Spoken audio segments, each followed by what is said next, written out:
You write things on me. Thought of that Futurama episode when they find out they were. Alright, guys. We're going to get started here.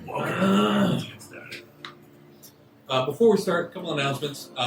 Every time we play, I'm probably going to introduce a couple new rules here and there just so we can streamline our play and make things more efficient so we're not dawdling as much.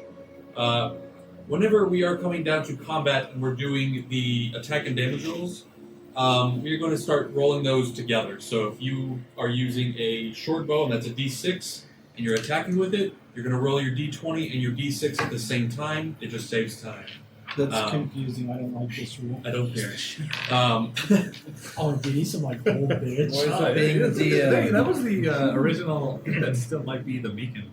Oh, really? Do you have an Yeah, anti-initiative that we can that. give him? That's that a Can I thing? get, what's the opposite of inspiration? Yeah, and Demotivation? anti-inspiration, demotivation. That's what I was looking for, yeah. You should put out demotivation token. At a time of the DM's choosing, you'll have disadvantage on a roll that exactly. you would otherwise not have disadvantage on. Good. That is a good handicap for me. Exactly. It's like, That would be great. and you go to roll a crit, I'm like, player demotivation token. No, I don't want to. Player. It's alright. It's like oh okay. Well, I'm gonna use my omnipotent or what is it called? Portent. Important. Yeah. Like Yeah. oh you do that? I raise Here's you. another token. Well, I raise you.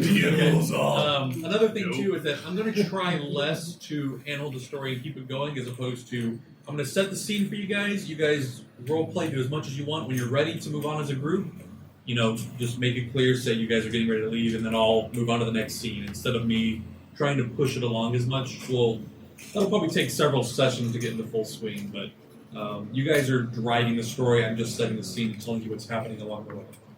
I guess where we last left off was the group had managed to acquire Jonathan Hallow and was on the way back to the Sorcerarium. Hotfoot doing all the heavy lifting here, carrying Hallow across his back. Takes a little longer to get back because of that. You guys stop along the road for the night at one point. Peaceful night goes by. Let's see here. You all awake in the morning to the sound of a rooster from some distant farmstead. You spot Joden approaching the camp, a small board slung across his shoulder. How do you all prepare for the day? Jordan walks up to camp and slaps his board down and goes, I hope you guys are all ready for breakfast. Ham steaks. I'll get started cooking them up. He starts carving up the carcass and cooking them. Or just fucking Perfect. Let's go again, boys. Everybody's dying this run. This is your Groundhog Day campaign. Yeah. Every time we sit Perfect. down at the table. Okay, more seriously, you guys make it back to the Sorcerarium with little incidents. You've turned in Jonathan Hallow, stayed the night. Judicator Kyrian would like a debriefing in the morning, so you've all gathered in one of the meeting halls, and he's there along with another unnamed regulator sitting to the side. And the floor is to you gentlemen. Please describe to me what happened, and particularly what happened to Regulator Hargreave. Splat! Yeah, I've got that much. Any more details than that? You got crushed. He walked into a trap. There really wasn't anything any of us could do. We barely made it through ourselves. And what made you all decide to keep pushing through with the mission instead of falling back for reinforcements or calling for aid at that point? Well, the trap that was sprung was kind of behind us, so going forward was kind of the only option we had. And he's taken down a lot of notes in his book. It says, all right, does anyone else have anything particular to note? Zahn illuminated the way for us through Master Quentinberg. Yeah, would you like to elaborate on that, Sir Quentin? Not in particular. Well, hopefully it's strange. We're All I certainly require of you all is to turn in any of Hargreaves' effects that you managed to acquire to the quartermaster. Starting tomorrow morning, you'll be reporting to Regulator Corin here, and gentleman takes a bow, doesn't say a word. It's 10th bell tomorrow morning. Meets at the staging area outside. Go ahead and turn in stuff to the quartermaster tonight. Make any provisions you need for what looks to be, looks through some notes, about a 10-day journey starting tomorrow. And we'll see you then. And he excuses himself. The other regulator exits the room soundlessly. You guys are left in the room to discuss anything you want to or move on. Is there anything in particular that diamond was called, or Not that you know of. so can I just add a diamond to my inventory, Yeah. or do you want to? You can leave. Just leave it alone for now if you want to. Yeah, because I'm not turning my picture. Yeah. I'm sorry. Kyrian also mentions to receive your payout for this mission. Normally, for trainees, they receive a portion of the regulator's reward, but in this case, he doesn't see a reason why, the mission was completed, and see a reason why you all shouldn't just share in Hargreaves' reward as well. So that'll all be split amongst you all. So, and that'll be, you can collect that at the quartermaster. Sounds good. Oh, let us go see the quartermaster. I Say say, we I say prepare we head for for our the journey. quartermaster. As you guys head to the quartermaster's area, you see the same white-scaled dragonborn working busily in the background. He doesn't seem to hear you all come in right away. Eventually, he turns around and sees you all and dusts himself off, comes to the counter, and he says, "Yes, how can I help all of you?" We're here to get paid. He says, "Names, please," and he pulls out his large ledger of names. I am Maul of Zon. Hargreaves Group. I understand that you have some effects of his to turn in. What is it you understand we have? He says, well, in particular, he had one artifact checked out, a bloodstone diamond. If you could please turn that in.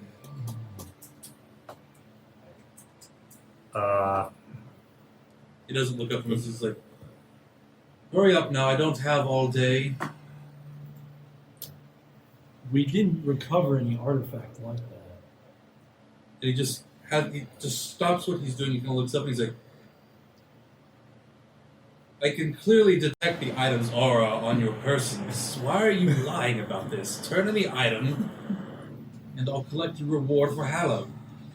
I take it out of my backpack and I put it on the counter. Master, why would you lie about such a thing? He slides the diamond back behind him. He says, let's see. He can foresee the future, but Rewards for Can't- one, Jonathan he Hallow. doesn't know what's in his pockets. He steps in the back to collect your reward. Comes back and he says, I have the amount to be split amongst you all, plus I'm told that Hargreave will not be collecting his winnings as well, so that can be dispersed among you all as you see fit. And do you require any provisions for tomorrow morning? What's tomorrow morning? I understand you're to be going out with, and he's flipping through more notes. Right, guys. Regulator- I hope we're just counting here. How about we have someone else take over from here? I don't trust this guy. Yeah, me neither. Please Yeah. do not forget to set aside some for the temple. Scraith walks over and, swiftly just grabs it without, so quickly that One for all. That's of us. One for all. Sure. Blessings. Never mind that Scraith's the rogue and, sleight of hand and everything. What'd you do? One for you as Before all well. this, can I roll my Right, fort? man. Because we're already level 2.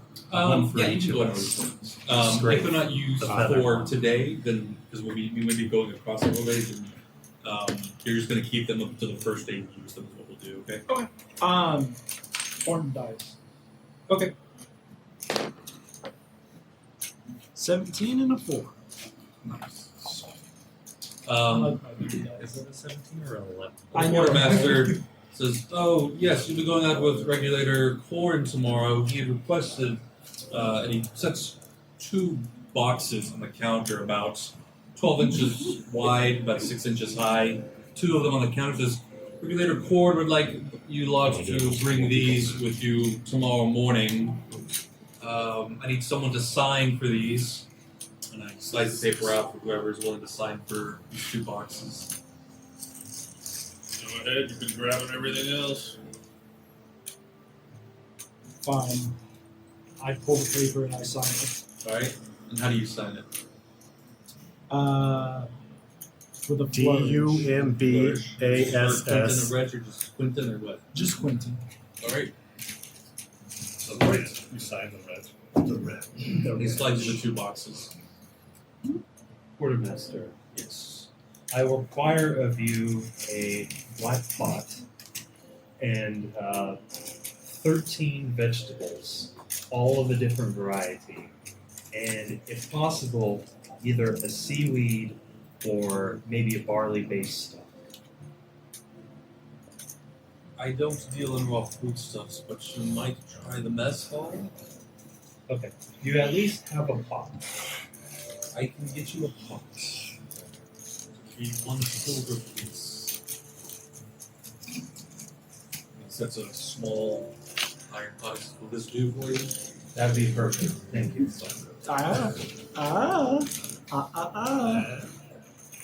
You didn't say the magic word.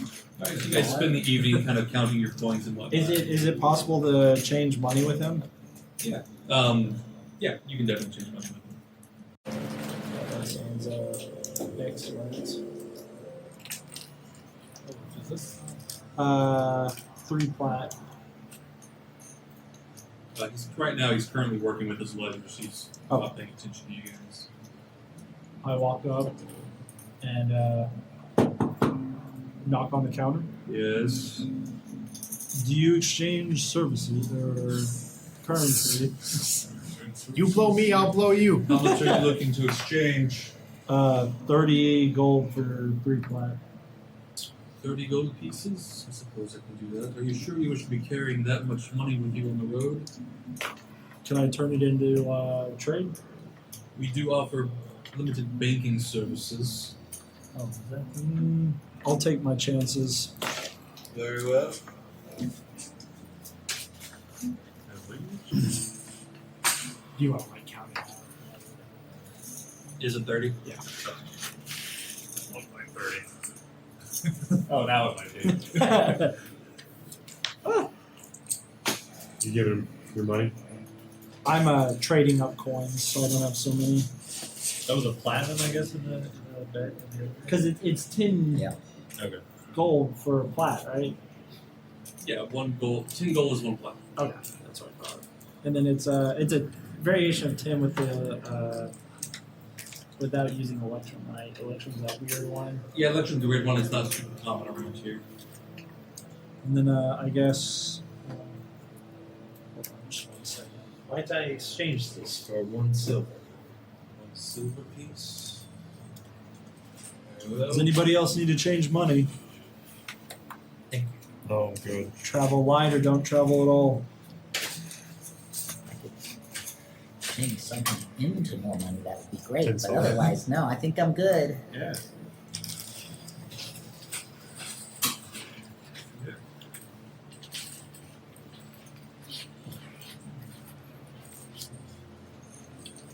Yes, the finance session of D&D.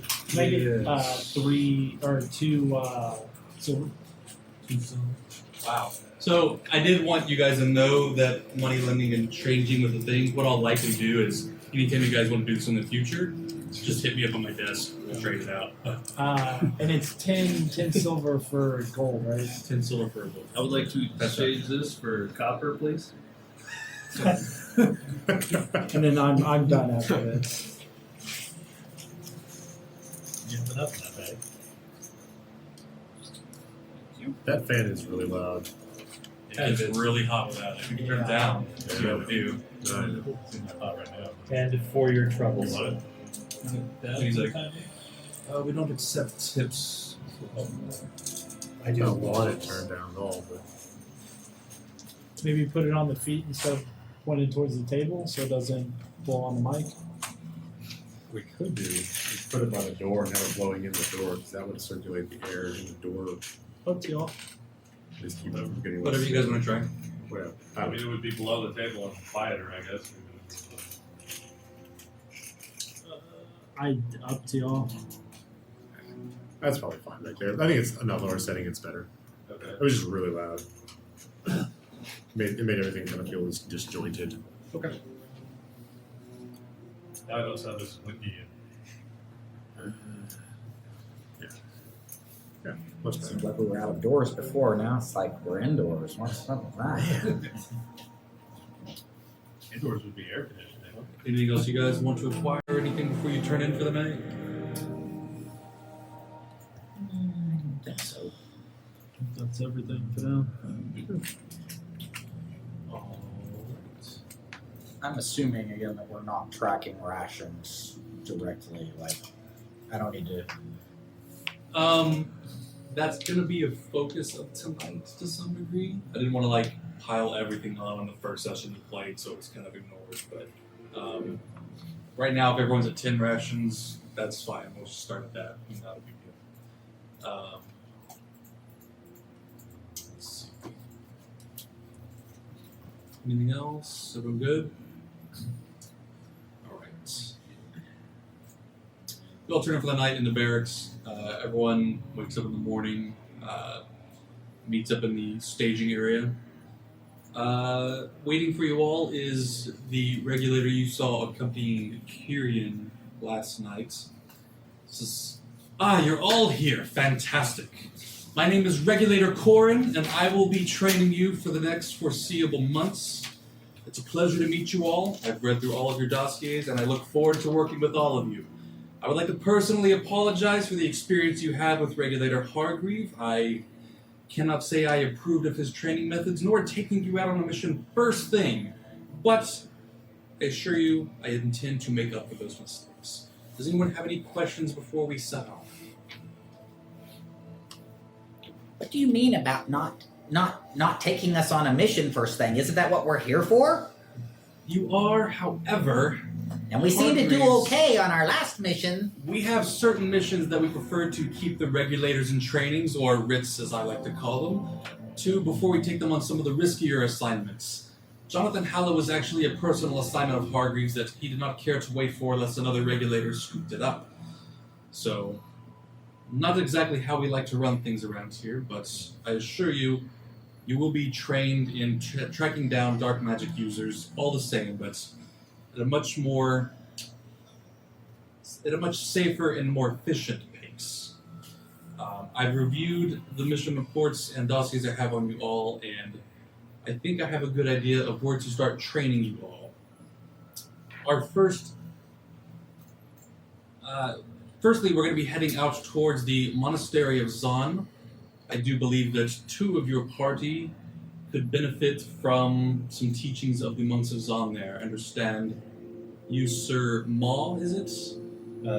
Yes, that is true. Actually, Master hail Cole. from there. Yes. On the way, we'll be going through basic trainings, wilderness survival, tracking targets, etc. I picked up some loose bounties of rumored targets in the area, so if we're lucky, we'll nab a couple of those along the way. Let's go ahead and perform a roll call real quick. I have...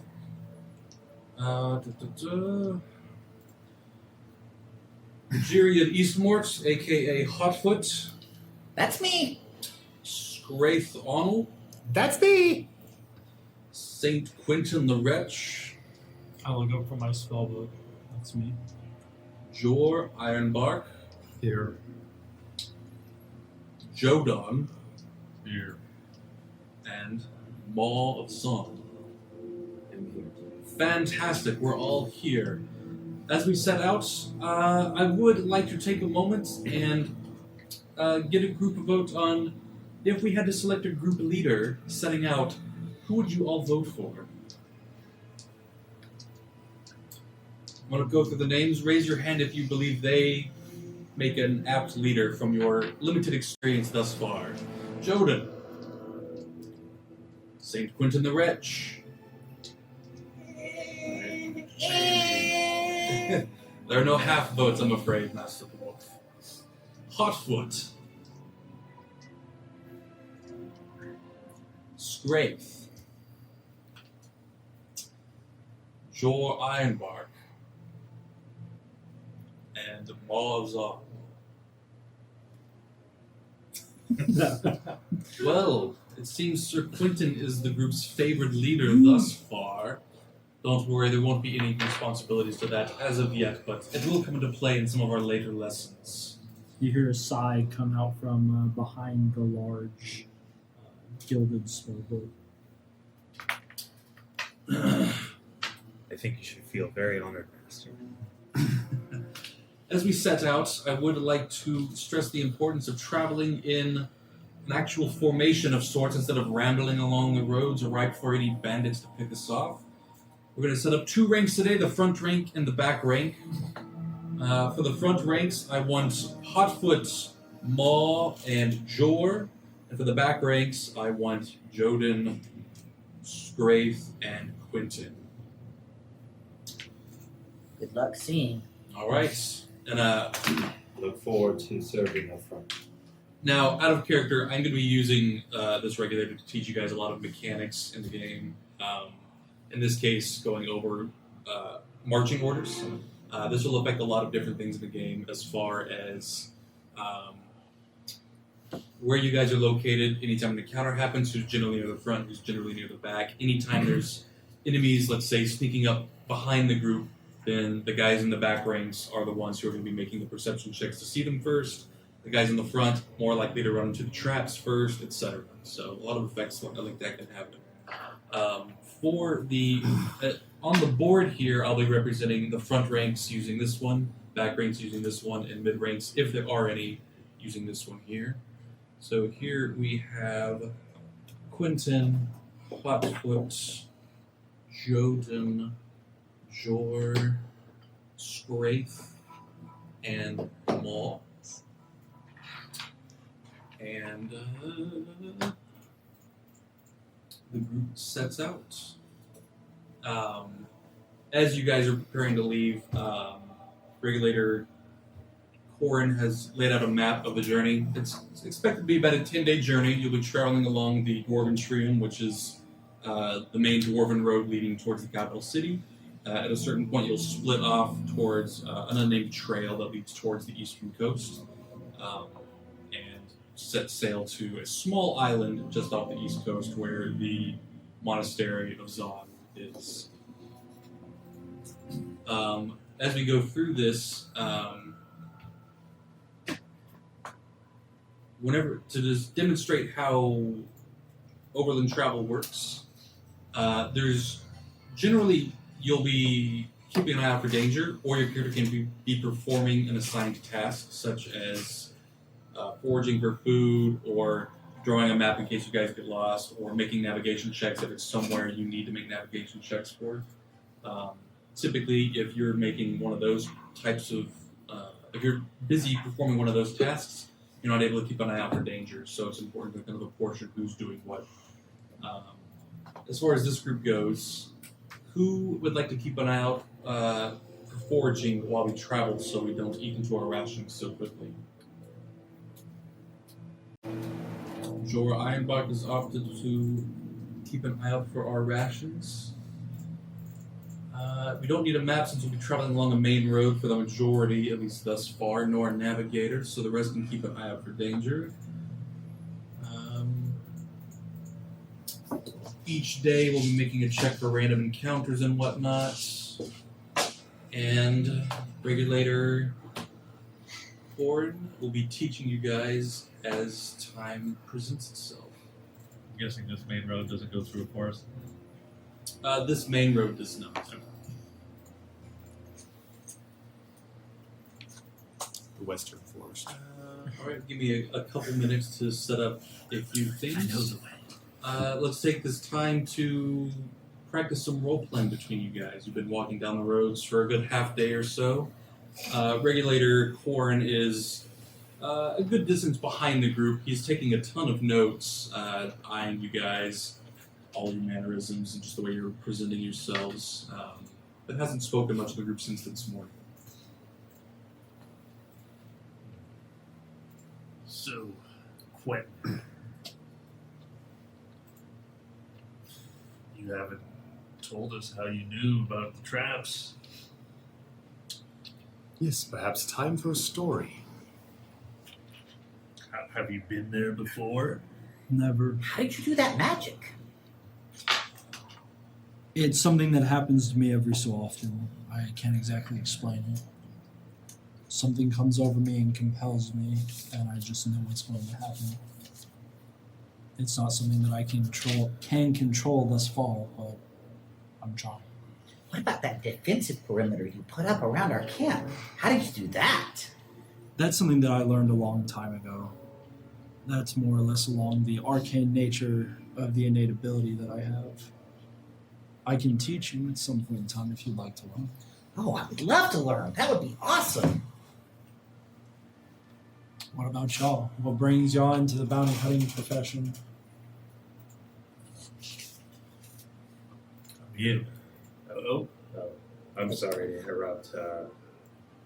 It is right. not the bounties I'm interested in. Just as you know, Master, I just want to see an end to the light and bring light to people, and to the darkness, and to bring light to people's lives. Good, my son. Good. I just want to see more magic. It's a good reason to come along, but aren't you worried that you might get yourself killed? I'm doing all right, I think. So far. If you teach me how to put up that defensive perimeter, I'll be even better. Fair enough. How about you, Bird? Bird. Bird. What brings you along? Hotfoot. We came together. Childhood friends? Seeking glory? More just like a bodyguard. seeking knowledge. Yes, we seek for knowledge. Knowledge that he seeks, or that you seek of your own? I'm going to say knowledge in general. Let's not get into details. Fair enough. As long as you seek knowledge in the light, I see nothing wrong with that. You know, light, dark, schmark. Try not to stray into the darkness or lead to bad paths. How about you, Jor? Revenge. Revenge? Go on. Revenge on his mother for that face. Excuse me. Excuse me. I don't understand. Was that humorous or insulting? Yes.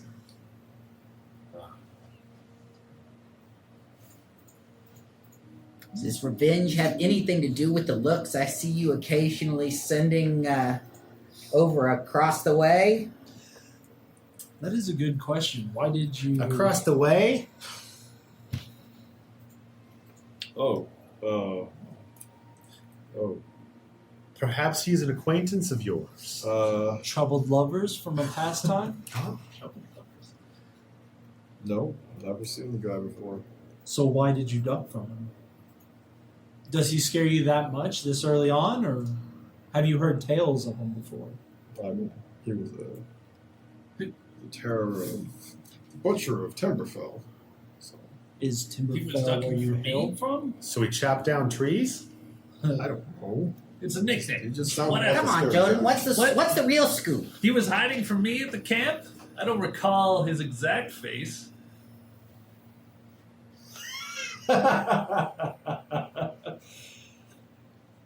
Why do you hide? No reason. Obviously, there's a reason. It's written all over your face. I think he's just a scary guy. I mean, he's a little guy. You know, you could tear your face off or something. I don't know. I'm actually. Can I inspect him? Yeah. Perception check. You're trying to. What are you trying to do? Yeah, just discern if I've seen him. You know, Yeah. Make a History check. history check. Perception? Yeah. Look at the details that you. That's pretty good. 20. 20. Yeah, it all starts. You had kind of blocked out the events of that night, and you're like, You left me.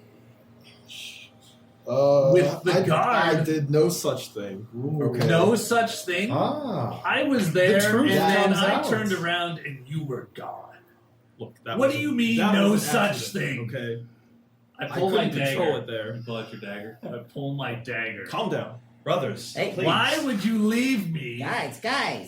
to the Fine, sorry. guards? This I is didn't between leave men. you. I didn't leave you. Okay.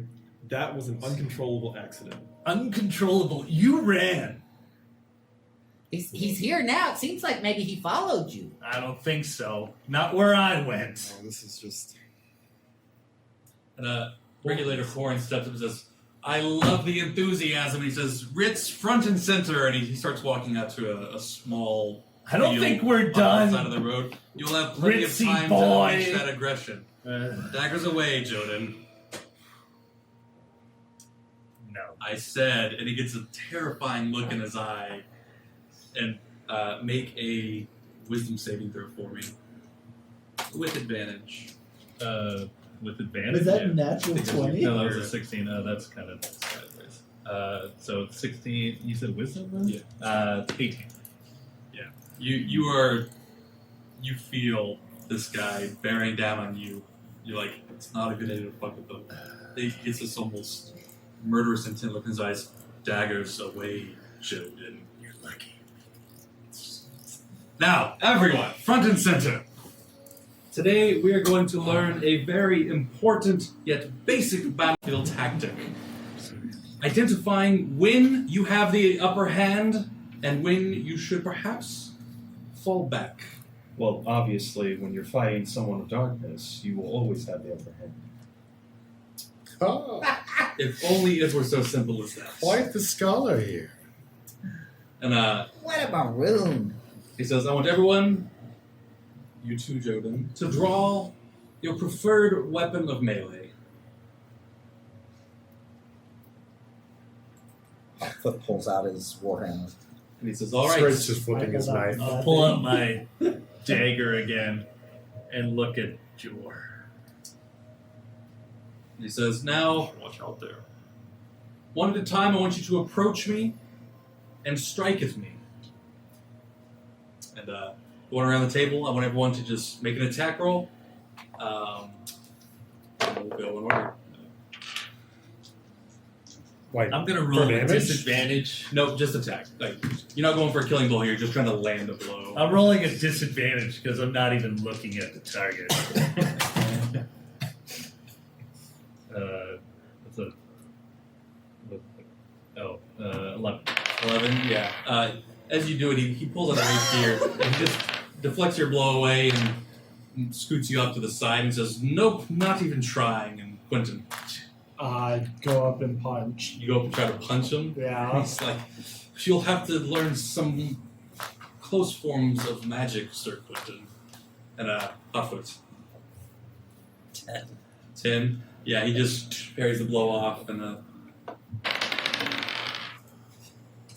10. 10. Nope. Parries the daggers off to the side.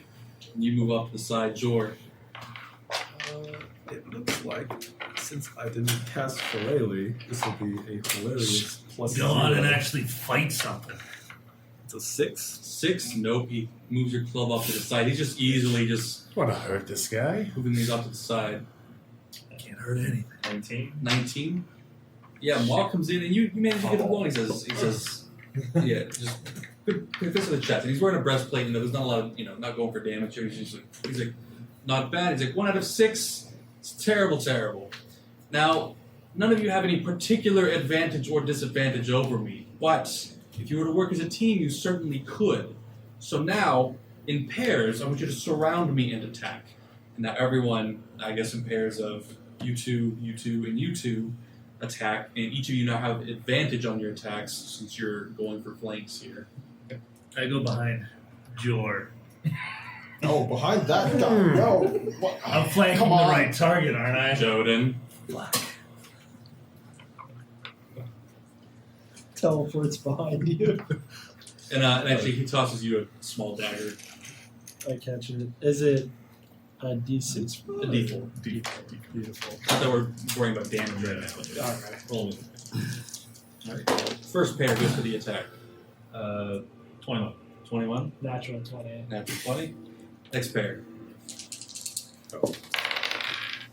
20. Roll with 2. advantage. So roll With again. advantage, so you will roll twice and take that. 20. 20. 18. 18. Alright, you two with advantage. Do you have your modifier? 25. 5 is your highest. And so, yeah, the first pair comes in, and just because two of you are surrounding him, he's making a decent attempt. You can tell he's not going full force So it's here. a plus You both managed to land a 18 blow. plus 5. So that's 23. The Yeah. next pair comes in, you guys go for the attacks, and again, now that you're flanking him, he can only cover so much of himself at once. You're both able to land in a hit. Jor and Maul come in, and Jor, he manages to kind of push your club off to the side. Maul, you land a blow. Quick kick. And he's like, and there you have it. So did we just kill this guy? No wonder why. Because this was daggers that we landed this blow No, with. these are like, you're just going for the Like unconfirmed that- hit, that's- right? yeah. Like that's Like it's a training. Sorry, nobody told me that ahead of time. I was gonna say, would any of us actually pay attention to that? Or are we like actually trying to You kill just this murder guy? the regulator. Yeah. I mean, Plot twist. 2 for 2. He's like, he gave you a dull dagger, actually. He has tetanus now. The Exactly. slow, painful death. He's like, Also, if anybody's wondering, whenever you make an attack, you have a DC hit, add that. Yeah. That gives you a higher hit. Don't forget to add that. so the simple lesson I want to show there is that with advantage, you are super, super more likely to hit someone. The odds of hitting someone just skyrockets. Work together, and you will take out your foes. Work alone, not as likely. And let's continue the march. And Let's work together. everyone falls back on the Good road. idea. The only guy Um, who couldn't hit shit. Breaking it out of character for anyone who's not super familiar with advantage and disadvantage, it's roughly a 25% chance increase to hit, so it's pretty significant. So anytime you're not sure if you can hit something, or you know that you'll be able to help confirm a hit for an ally, it's a great way to do it. Same goes for disadvantage. If you have disadvantage, it's about a 25% chance lesser that you're not going to hit them. So maybe think more tactically. If you go for the attack and you have a 25% penalty, that's a pretty big penalty. There's a lot of other options you can do in the game to try and confirm a hit for an ally and whatnot. Range attacks don't get advantage if they're flanking because you're not Range attacks flanking. do not get advantage on a flank. However, It's spell melee that gets advantage, but not range spells, right? yeah. So if you are flanking an enemy with an ally and you are both making some form of melee attack, then you two will have advantage on the attacks.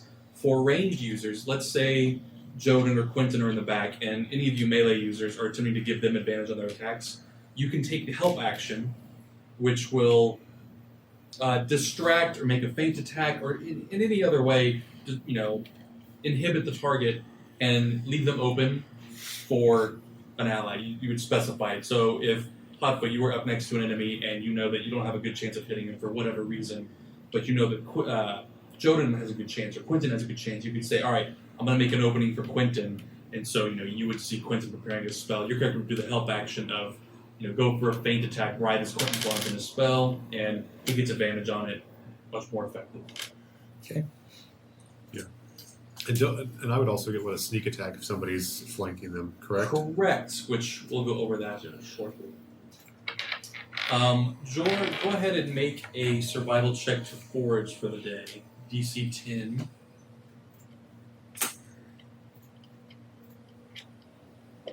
Is that? Okay. Because I do have a background feature of wanderer that says you can find food and fresh water for yourself and up to 5 other people each day, provided that the land offers berries, small game, water, and so forth. Well, yeah, so you don't have to make the roll. Apparently. So, learning mechanics. I knew we brought this guy along for a reason. Yeah. There you go. So yeah, foraging is actually no issue for you, and I'd say within lanes that offer berries, small game, and water, which roads alongside forests and hillsides. Yeah, I'd say there's food and berries, so you're able to just provide food and berries for the group. First day goes by, you guys camp out for the night. Corden asks the group who's going to be staying watch for the night. I will take the first watch. First watch. Sure, I'll watch a bit. All right, we have 2 more slots to watch. I shall grab one. I'll take the morning watch. All right. Don't birds sleep during the day? The evening goes by without incident. Each of you gets a good night's rest. Continuing further down the road, Corin at some point pulls the group aside again. He pulls out his notebook and says, "Today I want to focus on Hotfoot and Scraith's abilities. So first off, I'd like to point out Scraith. You, sir, have quite an eye for finding an opening in combat. I've noticed your very tactful approach. Not just in combat. This is very important to all of you to try and provide an opening for Scraith. We discussed how you can create an Bend opening. over, big boy. Provide an opening for each other using tactful positioning. Today we're going to go over Scraith's inherent abilities. It's going to be bending over as you on a fire. Settle down, you two. Hotfoot and Scraith, I want you to approach. Now, I want everyone to keep a close eye on Scraith here. Both of you, first, I want Hotfoot to try and make an attack, then step back, and Scraith, then you do the same. Be an 8. An 8, nope, that's going to be a miss. 23. 23, that's a hit. You manage to slip and blow, and he's like, "You're getting good at this." Now, even though you've landed the blow, it could have been a little better had you had that opening that I know you're aware of, and I'd like to demonstrate that for you and your comrades. So, ideally, you would always go for the flank. A flank works well for anyone. However, for someone with the skills of Scraith, it's not always necessary. Hotfoot and Scraith, I want you to attack me together, both from the front, no flank.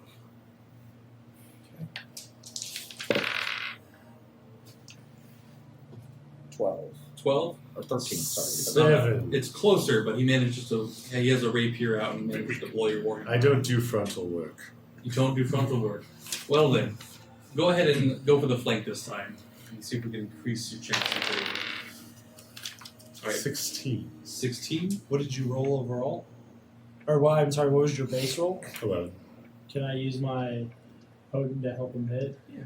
So you have a 17 plus whatever. So I have an ability to where I can just change your dice for the better most of the time. Okay. So instead of 11, you have a 17 now. So 17 plus 5. 22. So then, with the flank now, roll for damage here, just as an example, so they can see. 5. That's just with the dagger. Roll your sneak attack damage. 5. 5, so that's going to be 10 damage off of one strike. So, Do I get 2 strikes with both daggers too? if you use a bonus action, you can strike with the second dagger, but you don't get the damage bonus on it. So it's just the dice roll. Gotcha. So, that's a good question. 2-weapon fighting is something that I think you're the only one who might use it for now. Yeah. And I'll go into details with that later. So, what's important to note for Scraith here is that if you guys can provide advantage for him on an attack roll, if he doesn't have it already, then he's able to perform a sneak attack, catch the defendant off guard, and go for a much more lethal blow. Now, it doesn't always have to be advantage. Sometimes all he needs is someone to be next to the enemy target with him, and that's all it takes, just for him to find his opening. And it's important to capitalize on that. He continues the march that day. That's the lesson for then. Every day you notice he's kind of pulling everyone aside and going over certain lessons with everyone. He's kind of pulled you aside, Quentin, and kind of asked about your abilities and what he's overheard other people talking about. How much would you say you opened up to him about that? Not too much. About as much as I opened up with them about it. Okay, so very minute. So you were Very puckered? reserved. And you can tell he's asking very probing questions. He's trying to figure out more. He's very curious about it, but he's not pressing. Jor, he's also pulled you aside, and he's heard of the Ironbark's abilities to animal shapeshift, and he's always been curious to see it. Do you go into details about that with him? Do you talk about it with him? Sure. I mentioned that it's something that I recently gotten better control over. Yeah. So it'll probably be usable And in combat situation. he kind of shyly asks, would you be able to turn into an orange tabby cat? Don't do it. I haven't seen one of those, so Never. sorry. Any cat? Oh yes, I've seen some cats before. And I will transform into a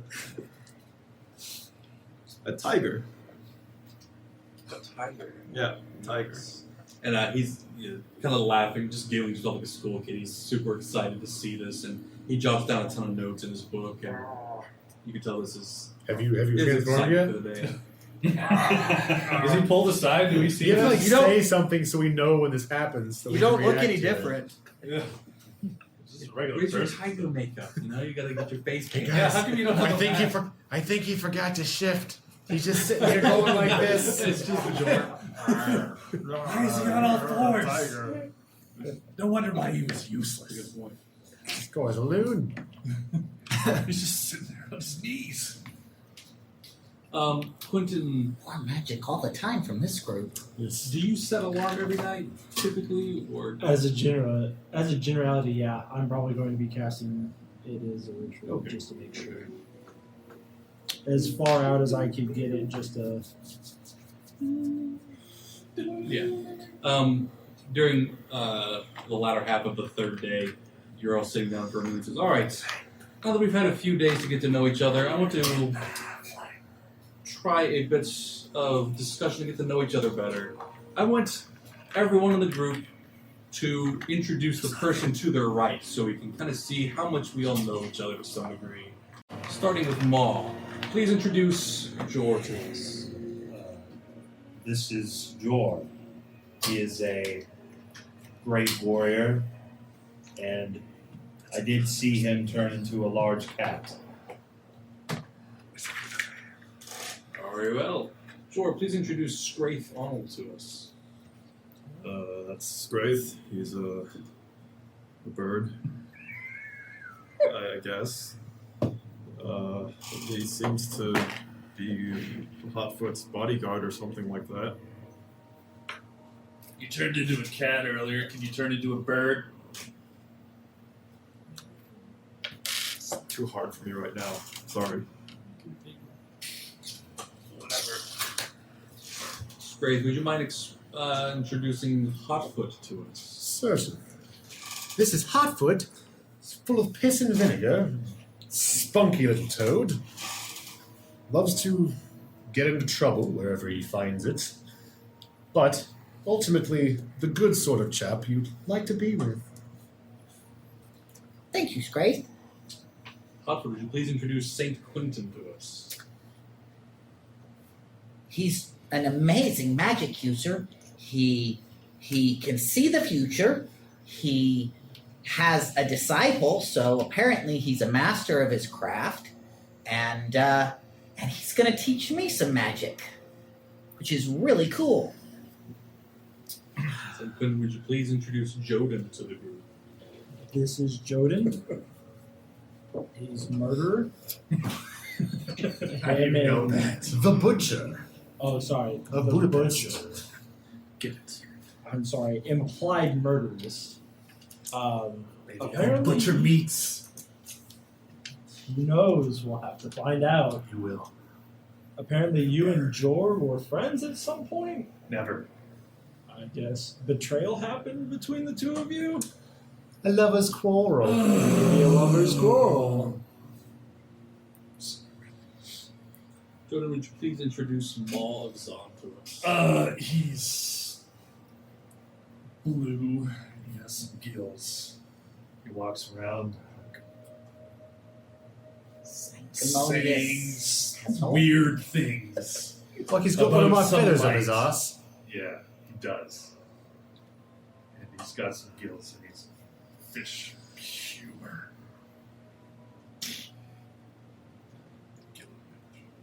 Well, that's a start. Some of you clearly know others better than others. But I'm sure by the time we finish this journey, you'll all have at least a better understanding. And that is a very important thing when working with one another. For tonight, I have a special surprise in mind. And he kind of gestures out towards the side of the road where there's an outcropping of trees, getting closer towards the road than it has been for the rest of this journey. He says, this place is a notorious ambush site for a bunch of goblins. Tonight, I'm going to teach you the importance of the elements of surprise. So, set up camp, get a nice campfire started, just prepare your tents, and get ready to turn in for the night. So, as you guys go through the process of setting up the camp, once you're all done, once you've all had dinner, he gestures out a kind of a hillside, not too far from the campsite, where you're all going to lie in wait and find the goblins. You know, to basically ambush them and demonstrate the rules of surprise combat. I need everyone to go ahead and put yourselves off to the side of the board somewhere. As a group. Oh, we can't all be. No, you're all off somewhere along the same hillside. Oh, And I'd go ahead and throw Core out there somewhere. you're hiding behind Jor. Oh, perfect. Okay. With my dagger drawn. Run in there. But it'll have to be that. And- He literally, you can't see him, and you're like, oh wait, is that you? Okay. Quentin, would you draw a mock campsite for us? Put out Are we putting it like? 4 tents, a campfire. Where are we putting it? Just somewhere roughly middle-ish. Okay. Not too middle. Not too middle. Yeah, right. Whoa, way too middle.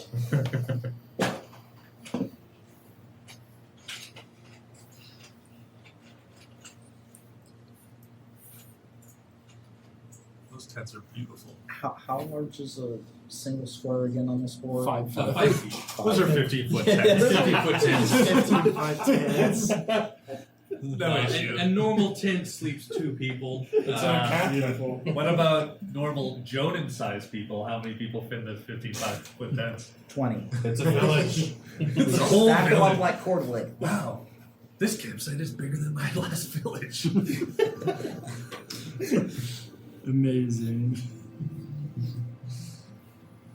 These goblins are going to be huge. These trees are tiny. Smaller than the tents. Okay, I'm sorry. Here, we'll make a 45. They actually- foot. Wow. You're just drawing them flat on the ground. Hey, I don't know 3D perspective. Okay. Is that Just tell draw us circles. so? Yeah. Just draw circles and triangles. Yeah. That's like all I know how to draw. I This is wasn't an how art to major. invade 2D space. What does it look like from the top? Oh, yeah, something like this. Did you even draw anything? It's like, okay, here's the top of a tree. Perfect. Beautiful. It's a butt crack. All right, and Jordan, if you would pass this handful to Quentin, and then you can set up these 4. Set the melee ones obviously in melee range. The range ones hanging back a little bit. They're like invading our camp. Yeah. Oh my god, this tent's so massive. It's like a mansion. I've never seen a cave this big before. I'm gonna say that he's like playing with the fire. I'm gonna be in the tree. Weirdly in the tree. Because it's a massive tree. We've been sent by King Meekin. I'm in the butt My crack. kingly. All right. Go ahead and Ruler. draw us a bush line for you guys where you're hiding at. A bush Oh, yes. Nice bush. Oh, fantastic. Yeah. True artistry. Right on Way here, better we'll bush. add Oh, no. leaves and No, that's, beautiful. There we that's like go. a fluffy cloud bush. It looks very pubic. It's the 70s version, okay? It's the crag. Nice bush. Yeah. Yeah. It's not the Hoppy Trail. It's like there. All right. Now, Beautiful. rewinding a bit, the goblins have not showed up yet. This is Corin kind of talking to the group beforehand. So I assume you've all been in combat to some degree beforehand. You all know how this Once or works. twice. Once or twice. That's more than enough. I'm sure you're aware with the typical flow This guy of doesn't get combat. sarcasm. Why don't you tell Jor what combat is? All he does is run. I can't even refute that as a DM because he's literally done nothing but run. Holy shit, yeah. Everybody's dying. He's like, oh. He's just doing the Run and Olympic, jump, you know, run and hurdles. jump. It says, soon here the camp's going to be crawling with goblins and we're going to strike an ambush. And what I want you to take away from this is the chaos, the confusion, the complete disarray they find themselves in. I fully expect this group to begin retreating almost immediately to try and regroup and figure out what's going on and come back, but we'll be gone and packed up before that happens. So, a few hours pass. He's begun telling you some tales of how he's done this with groups in the past, and eventually you start hearing down below snickering, and it sounds like some of the tents are maybe even being torn through. And he says, oh, and he looks over, he's like, we have visitors. So, who would like to strike first? I will. Keep your voice down. And he says, we're going to see. Pick your weapons of choice, and everyone roll initiative. I would feel like the proper response would be, Hotfoot, come back. Who's going to go first? Hopwood's already down there. Wait, where's the door? No, in combat, Yeah, he's actually actually already not different. quite He's that. just in the tent. Yeah. Knowing that an Guys. ambush, that the intention is to do an ambush never ahead of left. time. He's He's not like, like completely disregarding a preset I plan. disguise myself as Just- a pillow. All right. Covering one of the butt cracks. Joe done. 20. 20. 20! Quentin. 15. 20. And then you guys decide who goes first. Do we? Yes. Oh, Papa goes first. on Dex. Okay. It's like Oh, that was how we used to do it. Okay. Papa goes first. Hopfoot goes first. I didn't want to go first anyway. Probably gonna delay. Hotfoot wants to go first. Strength. 15. Okay. Between you and Quentin, who goes first? You go first. You cool with that? All right. Jor 10. You can clean up after me faster and that way. Maul. 21. 21. Oh, he's making. Did you just swap their position? Yeah, because he goes Yeah, first. this is Hotfoot.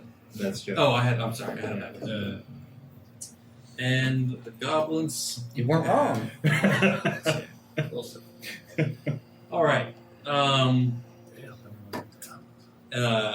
Corin says, and go. And then you're all just going as fast as you can. Maul, you're the first to go. Alright. I'm gonna charge right behind this guy. Okay. Yep. And That's within distance of you. and You see Maul just splits forward like a bolt of lightning. hit him with Definitely Tartok and picked then up some follow up speed. with a quick kick. Go for the attacks.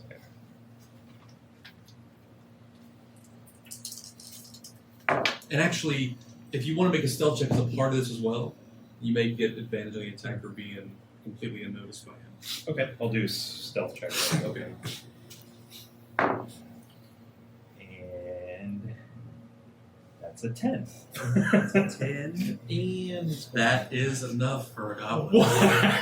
Jeez. Yeah, so the goblins are kind of sitting there rifling through the camps, wondering why there's no one here, and then Maul just splits out of the bushes and gets advantage on his attack rolls. Is this a surprise round or no? This is a surprise round. Ooh. That's 19 to hit. That's a hit. Tartok does 6 damage, and then the unarmed strike is 5, so it's 11. All right, you can describe how this goblin goes down. Immediately, I crack He him just- upside the head, and he's like, and then I follow up, and he knocks. Yeah, just goes straight down to the ground unconscious. cold. I'm actually going to say that. Unconscious. I'm going to say that this one, since it was a clean strike and you succeeded the stealth check, that the other goblins haven't even noticed what's going on yet. So, Hotfoot, it's now your turn. Do you want to make a stealth check? But I'm actually firing a crossbow. Okay, go for it. Stealthily. Stealthily. I'm Actually, stealthily firing. You a go crossbow. ahead and roll a stealth check here. I'm just out of. Okay. Don't know where that is. Skills, right? Yes. That is a 16 plus 2. Yep. 18. All right. Wasted that. Now the 3 is going to come for the attack roll. Yep. That is an 8. That is not going to be enough. As the Crossbow crossbow bolt bolt goes. sails over them, the goblins have started to look up. They see Maul standing over one of his fallen comrades now. It is Joden's turn. I reposition.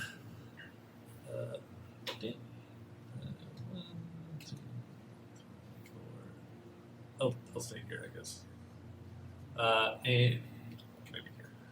And I will actually Hunter's Mark this guy. Okay. And Oh, you're pointing at me. this guy. Don't worry, it's coming. And I will. I'll shoot my arrow at him. Go for it. Really good way to. Nice. Natural one. Natural 1. Absolutely. Yeah, no, the arrow just awesome. You jump in front of the rest of the group and draw your short bow and release the arrow, and you're not sure what happened. Maybe the fletching caught on the bow or something, but the arrow clearly just kind of spirals off. Looks like somebody came up short. Nice And shot. Corin goes, nice, and goes for the high five with Craig. Anything else? Does Scrape reciprocate the high five? Or Oh yeah, of course. Oh, okay. With his little. I didn't know he was just like, His wing, yeah. That's like I was, High winger. I was imagining it. Just like clothesline and stuff. I thought you were just I'm like, done. yeah. It's great.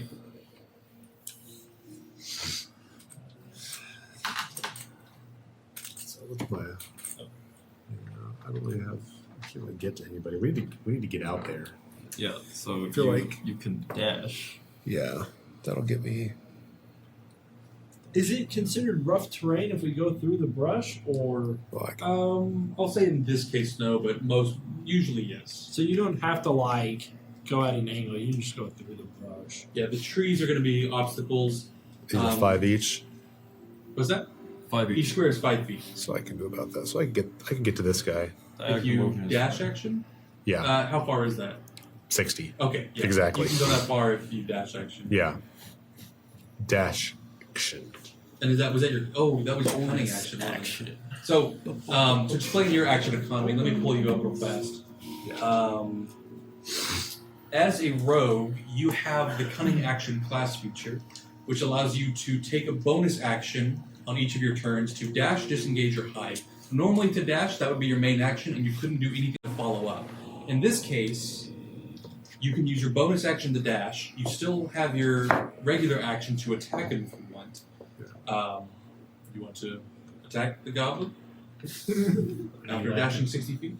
You want to touch it. Who else is next? Well, I'm already flanking it, I guess. So You are technically not.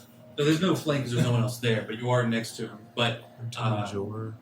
if you want to go ahead and roll a stealth check as you kind of dash up to him, we'll see if that'll grant you. Just so you're aware, he said it was a.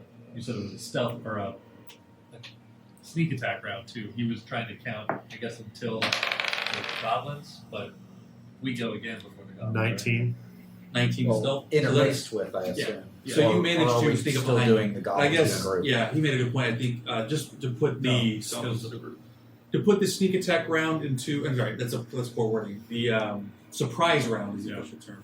So because the goblins have been caught completely unawares, it is a surprise round. Normally, the way this falls into effect is if one group stealth checks up on another and the other group fails to notice them, combat starts, and what will happen in this case, since you were all the surprisers and they are the surprisees, you will all go, and then it's the goblins' turn, but they're surprised, so they're still reacting. You all go again, then they go. So effectively, in the surprise round, if you are surprised, you don't have a turn. It is skipped. Gotcha. So, yes, you run into the goblins, you have stealth up next to him, you have advantage on an attack that you can take if you wish. In that case, you would roll your attack roll, your d4, and your d6 for sneak attack. So 21 to hit. 7 and 5. So 12. 12 damage. You want to describe how you dispatch this goblin? Yeah.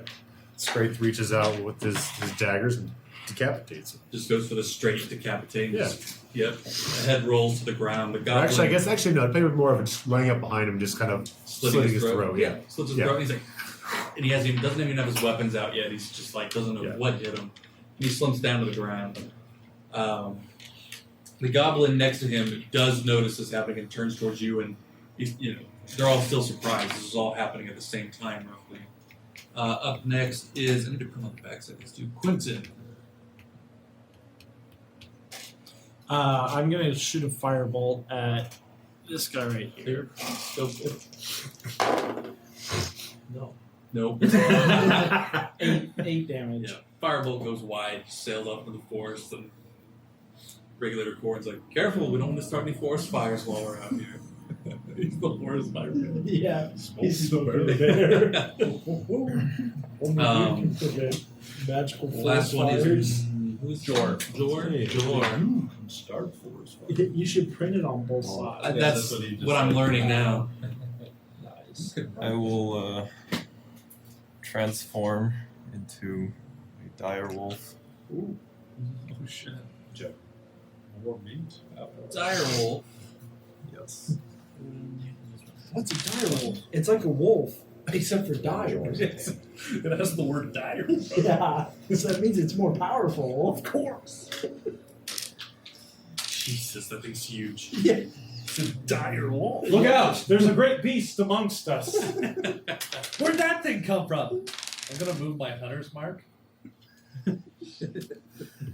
Come on, Man, I counted this out, but then What? I was not expecting to be a large size creature. Well, large size When do you doesn't move, affect 40? how far you can go, right? Yeah, move but 40 it's kind or of what? awkward. It's 50.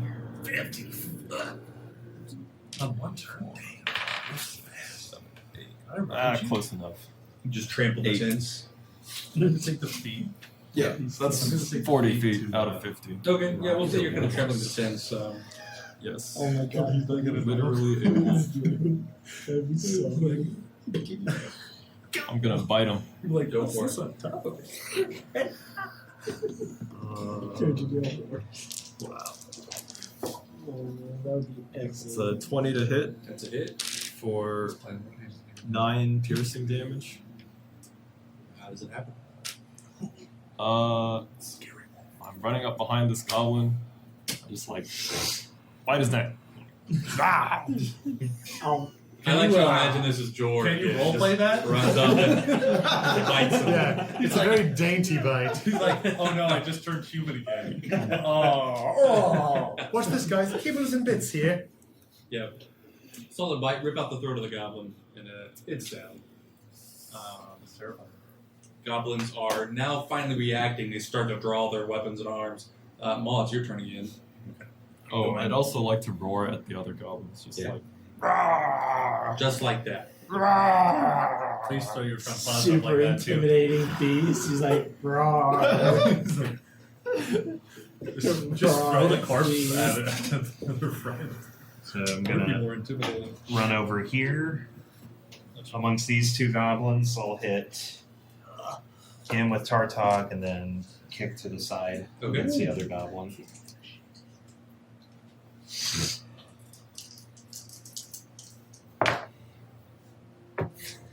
Ten to hit. That is not a good. Oh, so just went wide and Do you make two What about the separate unarmed attacks? strikes? Yeah, he has a second yeah, I attack. can do an arm strike as a bonus action. Did you roll the unarmed strike? Is that if it hits? Yeah. Oh, you have to roll for each one. I'm sorry. Yeah. Oh, I'm sorry. Ah, that critically failed. All right. He kicked himself. So you run over. You've seen how Jor has just disregarded the tent and has just started claiming it. I can try this. You run over towards the tent, and as your foot gets caught in the material of the tent, your strike is right. You're like, I can still save it. And just, you kind of flail at the other goblin. They're kind of like, getting their weapons out, so freaked out, but you don't manage to do anything actually harmful to them. Flee before the light. Because now you're wrestling with the tent. Hopfoot. I'm gonna shoot a crossbow at this guy here. I think I've got a line on him past the dire wolf. I mean, I can line it up, and I've got. Yeah, no, you're clear to make a clean shot. A If he line. was I mean- one square over, then the goblin would have half cover.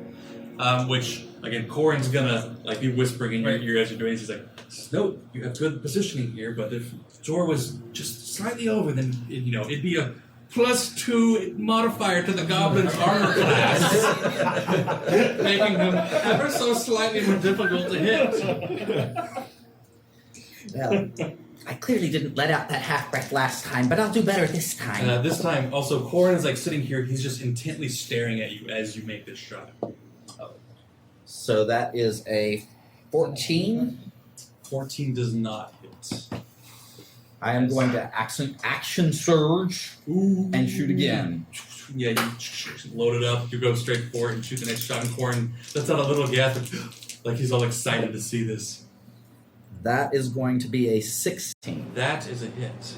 Yay! And that is going to be 11. That's No, I'm sorry. That's only going to be 9. 9? How does it happen? What?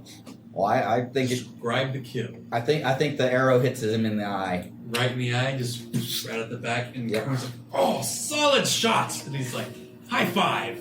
Much better. But I could still have gotten off 2 shots and have 2 goblins down if I had just been more careful with that first shot. There's Not always room for returning the high practice. five. Not returning the high five. This is No, low he's 5. He's like, okay. But I have noticed disappointed in myself. Don't worry, I have some advice for you. We'll go over tomorrow morning. Don't feel down about it, Hotfoot. That was a fantastic shot. Next up is Joe. I scoot over here because there's a giant freaking wolf, and I don't know where the hell that came from. Over here, and I move my hunter's mark to this guy in the tree. And wouldn't you try to kill the wolf? Not yet. Oh. So I'm shooting at the goblin over there on the far side. And I move Is my it a hunter's free mark action to change weapons? Like, could I have changed my Yes, weapon? again. Is it a free action to check? So it is a free action to drop a weapon, and then as a part of your movement or your action, So I can you I can drop the crossbow and draw the warhammer as I'm moving in my next one. Correct. And What be you able to cannot attack do with is it. stow the crossbow and draw the warhammer. Got it. Okay. The exception would be, for example, Strafe. This might be important to you in terms of drawing and stowing. In a normal fight, if you were to, you cannot draw both daggers on the same turn without using your action just to draw it. You can draw one as a part of your action and stab, and then on the next turn, as a part of your action, draw the other one. There is a feat that is for dual wield fighters that allows you to do other things as well as draw 2 weapons at once. Just Gotcha. great. What did you say, Jordan? I missed. You missed. How badly did you miss? This time I only rolled a 3. Good to know. Scrape, it is your turn. So, if I can move and then do my. So,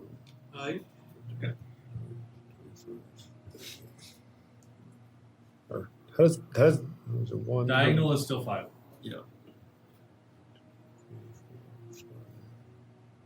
6. Looks like I can only make it to there with 30, right? So. But if I go there, I'm flanking him then, and I would get. I would say he's in that square. Yeah, and actually, for future reference, if I'm ever having you guys place pawns, please put them in a square so we don't have to. He was in the tent. That's fine. Yeah, if you were to hop over now, I'm going to say actually the tent is clearly in the way on that one. So I will say if you want to make a dive over the tent and try and stab, and then I'm going to impose an acrobatics check to land successfully on the collapsing tent. Sure, but that'll be the risk for that one. I'm good with just going to this guy, Okay. I guess, then. So, yeah. I will stand behind him. And I guess I just get my 2 And this daggers. is I get it. This is a regular attack. Yeah, so I'll get that, the bonus. So I'll get both daggers. I'll get to. Yeah, if you want to make so you do your normal attack action to stab, and then your bonus attack action to stab. Is that one hit check or 2 hit checks? It's 2. It's an attack roll for each. So in this case, yeah, that's perfect how you rolled that. As long as you know which dice goes to which. Yeah, the black ones are together. Yeah. So 10 is probably not a hit, but 14? 10 and 14 are both misses. As this goblin. So I trip on my way over there and just kind of Yeah, you kind of flail the goblin. Yeah. Ouch, and is able to dodge the blows Yeah. and is now aware of your presence right behind him. I think that's everything on your turn you can do. Quentin. Quentin, hearing the exchange between the instructor and Hotfoot, sorry. The simplest name here. Very indiscriminately tries to move away from that to avoid that whole interaction. And then we'll cast another firebolt towards this goblin right here. Okay. You have expended your D10. No joke. 12. Nope, that is not a hit. Yep, another firebolt goes wide. And a sign of light. Corin, the light goes off in Corin. He's like, oh, a little high, Quentin, and he starts walking over to kind of, talk to you. Light passing by. I'm gonna take another 5-foot step. He's like, no, I'm over here. Wait, hold on. So wait, hold on. So if I was It is your turn. 20, 25, 30. Okay, I'm gonna say he's like right there. The bike vest. The bike vest. Mm-hmm. Mr. Mighty Man. That is an 18 to hit. You're not going to roll these. That is a Oh, hit. yeah, For 11 damage. That is a hit. Or that is a kill. You get another bite on the throat. Yeah. Arr. Just going for the quick bite. Yeah, it's 2 down. It is now the goblin's actual turn, finally. Having seen the carnage that resulted in, 5 of their brethren dying in 12 seconds? Technically 4 and 1 dead. knocked out. Oh, Ma right. didn't knocked out. kill That's anybody right. else. The remaining 3 goblins are going to disengage and tuck tail into the forest as fast as they can go. They can move about 60 feet away from you guys. Both of them get an attack of opportunity, right? They disengaged. Oh, Yeah. they disengaged. Yeah, and they're going to flee. And Corin's going to say, "Let them go. Pack up the camp, and we'll discuss in the morning." Wait, pack up the camp and we'll discuss in the morning? Yep, pack everything up. It's now morning. We're going to move out from where the goblins are going to be coming back, but Right. like you said. Pack everything up. This is going to take forever to pack up these Um, It takes Pinch your tits, It takes boys. about a good hour to pack the camp up and everything. And Corin sets back out on the main road. As a wolf. As you're all on the road marching again, it starts to, it's been a long day for you guys. You haven't actually Not had staying a as a chance to wolf? rest. I can only stay as a wolf for 1 hour. I just assumed. So you just stated for the 1 hour that we were packing up camp. That's how long you're going to stay as a wolf, and then now you're back to human. I get it. Okay. Good to know. Where were you, No, I was helping out Jor? the whole time. Seems like you were right. I didn't. Yes, what I playing see, tug of war with the tent ropes with your little doggy mouth does not constitute helping out. Doggy. Have we ever actually seen him before? What do you mean, George? Yeah, we I saw didn't him. Was it We saw him. okay? The tiger. Okay. Yeah. I didn't know if we'd actually seen Oh, he him. was Yeah. away, right? Oh. And he was Oh, no, right here no. next to us when he changed. That's true. Into Yeah. like if he was there, then the wolf was there. It was pretty obvious. I don't know All why I you know guys is- are so slow on the upkeep, but All I I figured know- it out already. All I know is As I long didn't as we see have Jor. Hotfoot to explain it to us, Yeah. I'm totally on board. I with didn't see this. Jor. I just saw a wolf. I Although don't know what he you're didn't talking technically about. change earlier. He just kind of made tiger sounds. Yeah, that's why I was like, did we actually see that? Like, Yeah. did he actually change, or was Yeah, it just actually, like? I think as part of our effort to have a standardized level of RP quality, we're going to require you to narrate your shapeshifts Yeah. Yeah, in definitely. detail. For Oh us. yeah. Whenever you take I'm on beast shapeshift form- well. Definitely, Yeah. definitely take that into account. Get some time to think about it. You gotta- Um, You got to describe how the features slowly Yeah. shift more. My Exactly. nose begins to extend Yes. into a more dog-like Oh, snout. God. My canines grow down. I like the idea. Then my of ears that. begin to get pointed and That's shift to exactly the what top I was of my thinking. head. Animorphs.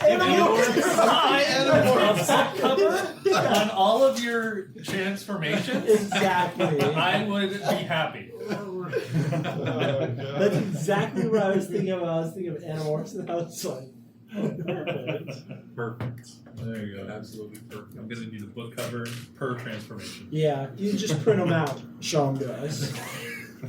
All right. So at this point for the day, you guys have had a full 8 hours of marching. You guys have taken breaks for meals. You've set up the faux camp. So would you and, say we've had a short rest? short rest? No short Okay. rest. So you you packed didn't up the even camp and sleep last continued night? marching. Well, you're still. It's shortly after this whole event.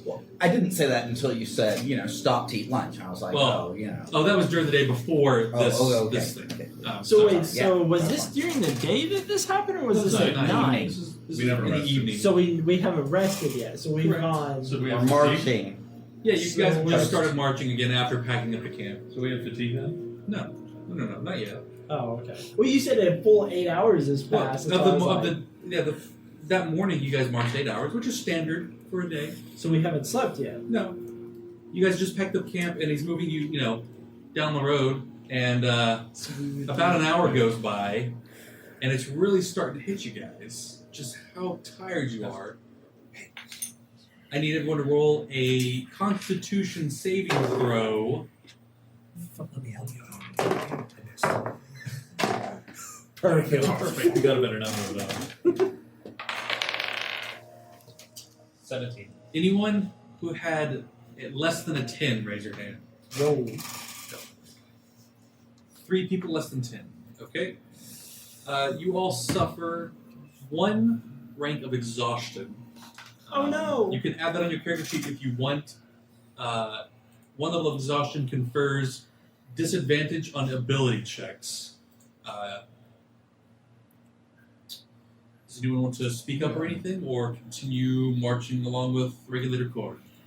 Nope. Continue marching. All right, regulator. I think core. these guys are really tired. He's like, I'm glad you spoke up, Scraith.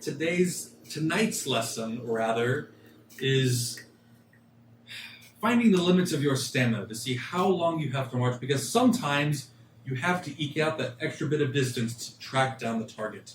So tonight, we're going to see what the effects of that might be and how we might have to deal with a deadly dark magic user, even though you're just plain wiped out. Joden's been trying his whole life to eke out just a little bit of extra distance.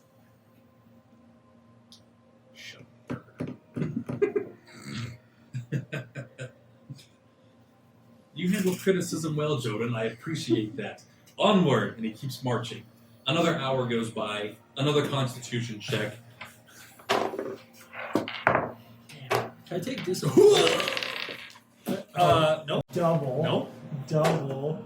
I rolled Oh, a and 4. does that disadvantage then that we had from fatigue An ability, apply to the Constitution Fantastic saving question. throw? an ability check is not a saving throw, so Okay. no, it does not. An ability It's check, only to saving throws that the disadvantage correct. An applies. ability check would be if I said make an intelligence check, not an intelligence saving throw, Yeah, that's or if I right. asked you to do any skill checks, all skill Constitution. checks. Which are just ability checks. No. Oh, And no. initiative No. is also an ability check. Saving So- throw is only if it's against an action that's been against you. Okay.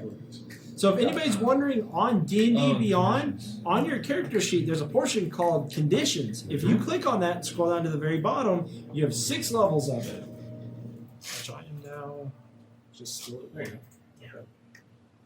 Uh-oh, broke it. Nice, you broke the API. Because you're not supposed to talk about you. Damn it, Bobby. My example character, cue the humor. Then you can If see what you- it does by yeah. selecting here. If you scroll all the way down, yeah. Yeah, so you can see these are the effects of exhaustion. So everyone has made the second Constitution saving throw. Anyone who rolled less than an 11, speak up. Ooh, yay. That's Went up. what, Joden and Quentin? Fuck. Yeah. Let's keep going. Quentin, you're starting to You're not feel going anywhere. pretty wiped out. The group is now having to slow down because Quentin just cannot keep up. Corin doesn't seem bothered by this. He seems like he's like, this is part of it. This happens with every group of trained. It's completely normal. Another hour goes by. Everyone make a Constitution saving throw.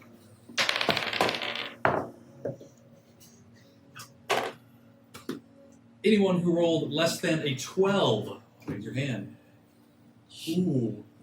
Was that you? Did you raise your hand? Yeah. Okay, everyone but Scrape. Is nat 1 a problem? A nat 1, it is not Doesn't more matter of a for problem. these. Okay.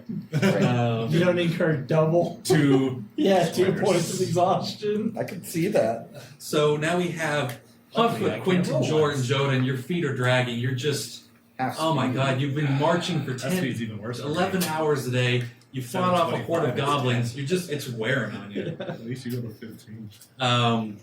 Quentin, you have never worked this hard in your life, I imagine. Not, I mean, man, No. you're white and you're frail old But man I'm body. trying my hardest not to show it. at Scrape all. kind of turns around backwards and he's kind of jogging backwards like, cheerio, guys. And this is hilarious because I think you have the lowest Constitution score. I have a -1.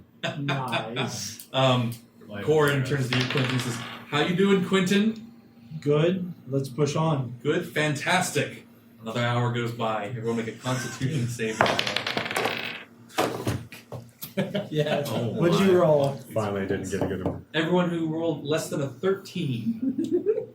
Fuck. Everyone but Hotfoot. Yay, Pretty. level 4. Oh man, you're gonna reach level 6 and ascend. I'm excited.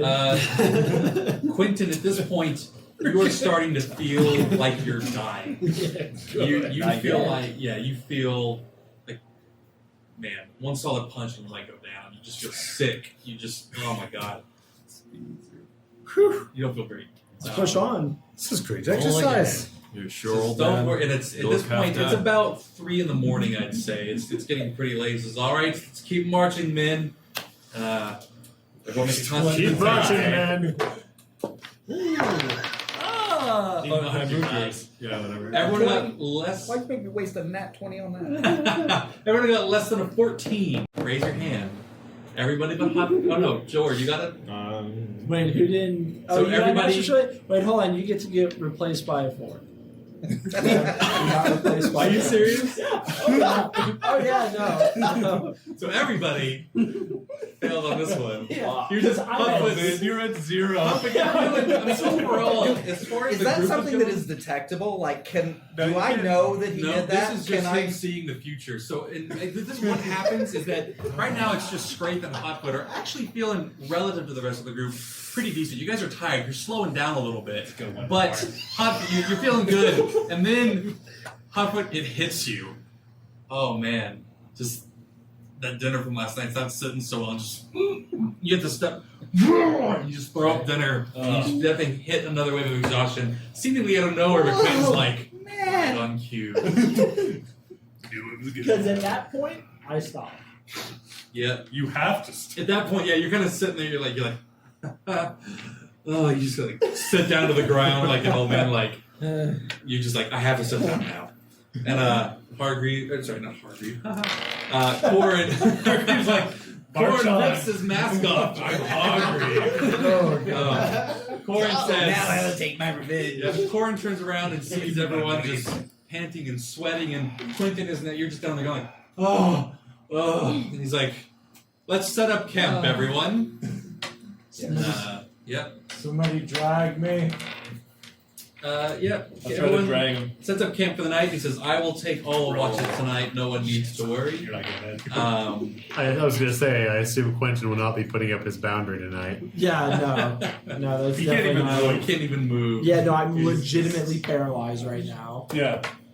I kept the stage 5 on set. yeah, one more, I'd have been dead. As everyone's turning in for the night, before your head's hit the pillow and you just pass out, he says, if you all think this was the worst of it, wait for the next couple days. You all sleep soundly as Corin keeps watch of the night, and you wake up, and oh my god, you are so sore. Your exhaustion levels are reduced by 1, Oh, perfect. Yeah. but Not that much. man, you feel it. You just, it's right down to the meat of your muscles, down to your bones. You just, for those of you that got that deep in the exhaustion at least, some of you are doing okay. Hot foot and Yeah. strafe, not that bad. No big deal. The rest of you kind of sore. Quentin, man, Slow. 15 feet. yeah. Yeah. Says we'll keep a slow pace for the next few okay. days while everyone kind of recuperates, for those that need it at least. And you give a nod to Quentin. Jor, I mean, turn into a horse so I can ride on you. What? That's a The terrible truth at idea, last. man. Why? I knew.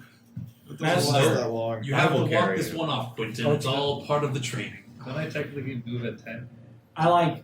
Huh? Don't I technically move at 10? I guess so. Would be down with you. Yeah, he's actually moving slower than you, but it's because of his little halfling legs. I'm gonna I'm carry. old. I'm gonna carry Master Gwen. You're gonna carry Master Quentin? What? Okay. I'm gonna, that does like- have your speed. Well, it's already halved. Anyway. So you move at half again. So you have 0 speed. Yeah, I mean the group's Oh. kind of moving at a very slow pace. I mean, We're already. we keep pace with you. If you're no. Yeah. Oh, you move at 40? Yeah, Oh, 20 I and moved then oh yeah. So yeah, so half. So suck it. All right, whatever. Pick them up. So, would I be correct in assuming that now that we did have a long rest, even if that was a long rest, even though we are, or was that a short rest, or was that no rest at That all? was a long rest. Okay. You do recuperate any long rest abilities, any expended hit dice, not that there were any. And your exhaustion levels are reduced by 1. Huh? I rolled my portent. Okay, cool. At the end of this day, you guys do come across an inn, which is just a wayside, small little inn. He says, we'll be staying the night here, gentlemen. Rooms are on me. I've stayed here before. It's a fantastic little side-of-the-road type of establishment. Starting tomorrow, we're going to be going off-road onto a small trail that we discussed, taking us through some of the deeper parts of the forest out towards the sea, where we will catch a small ride to the island where the monastery of Zana is located. Sleep well, eat well, everything's on me. And so he goes up to the innkeeper, and the innkeeper clearly recognizes him. They trade some words, a hearty hug and a handshake, and he sets a bag of coin on the counter and explains that, these are all my writs, and they have whatever they wish tonight. Not that there's a lot, you can tell it's a pretty meager inn, but meat and ale and rooms are plenty. And women. No women, unfortunately. And Any Jordan. No. Except the Any innkeeper's poultry? daughter. The coat rack. Any poultry here? As you your guys window. are eating dinner for the evening, let's strike up some dinner conversation. Who wants to speak up? So, going back to previous times, what's the deal between the two of you? I told you. Why No, do you you keep told Do you me have to all, look so man. creepy? Always. We Don't. met. Please once. don't look at me. He said he was helping, I was helping. yet he turned his back and ran and left Enough. me to the authorities Corn's going to stand for and say, something that I Come didn't with me for a do, moment, and I bring a d20. Coming. causing me to go to jail.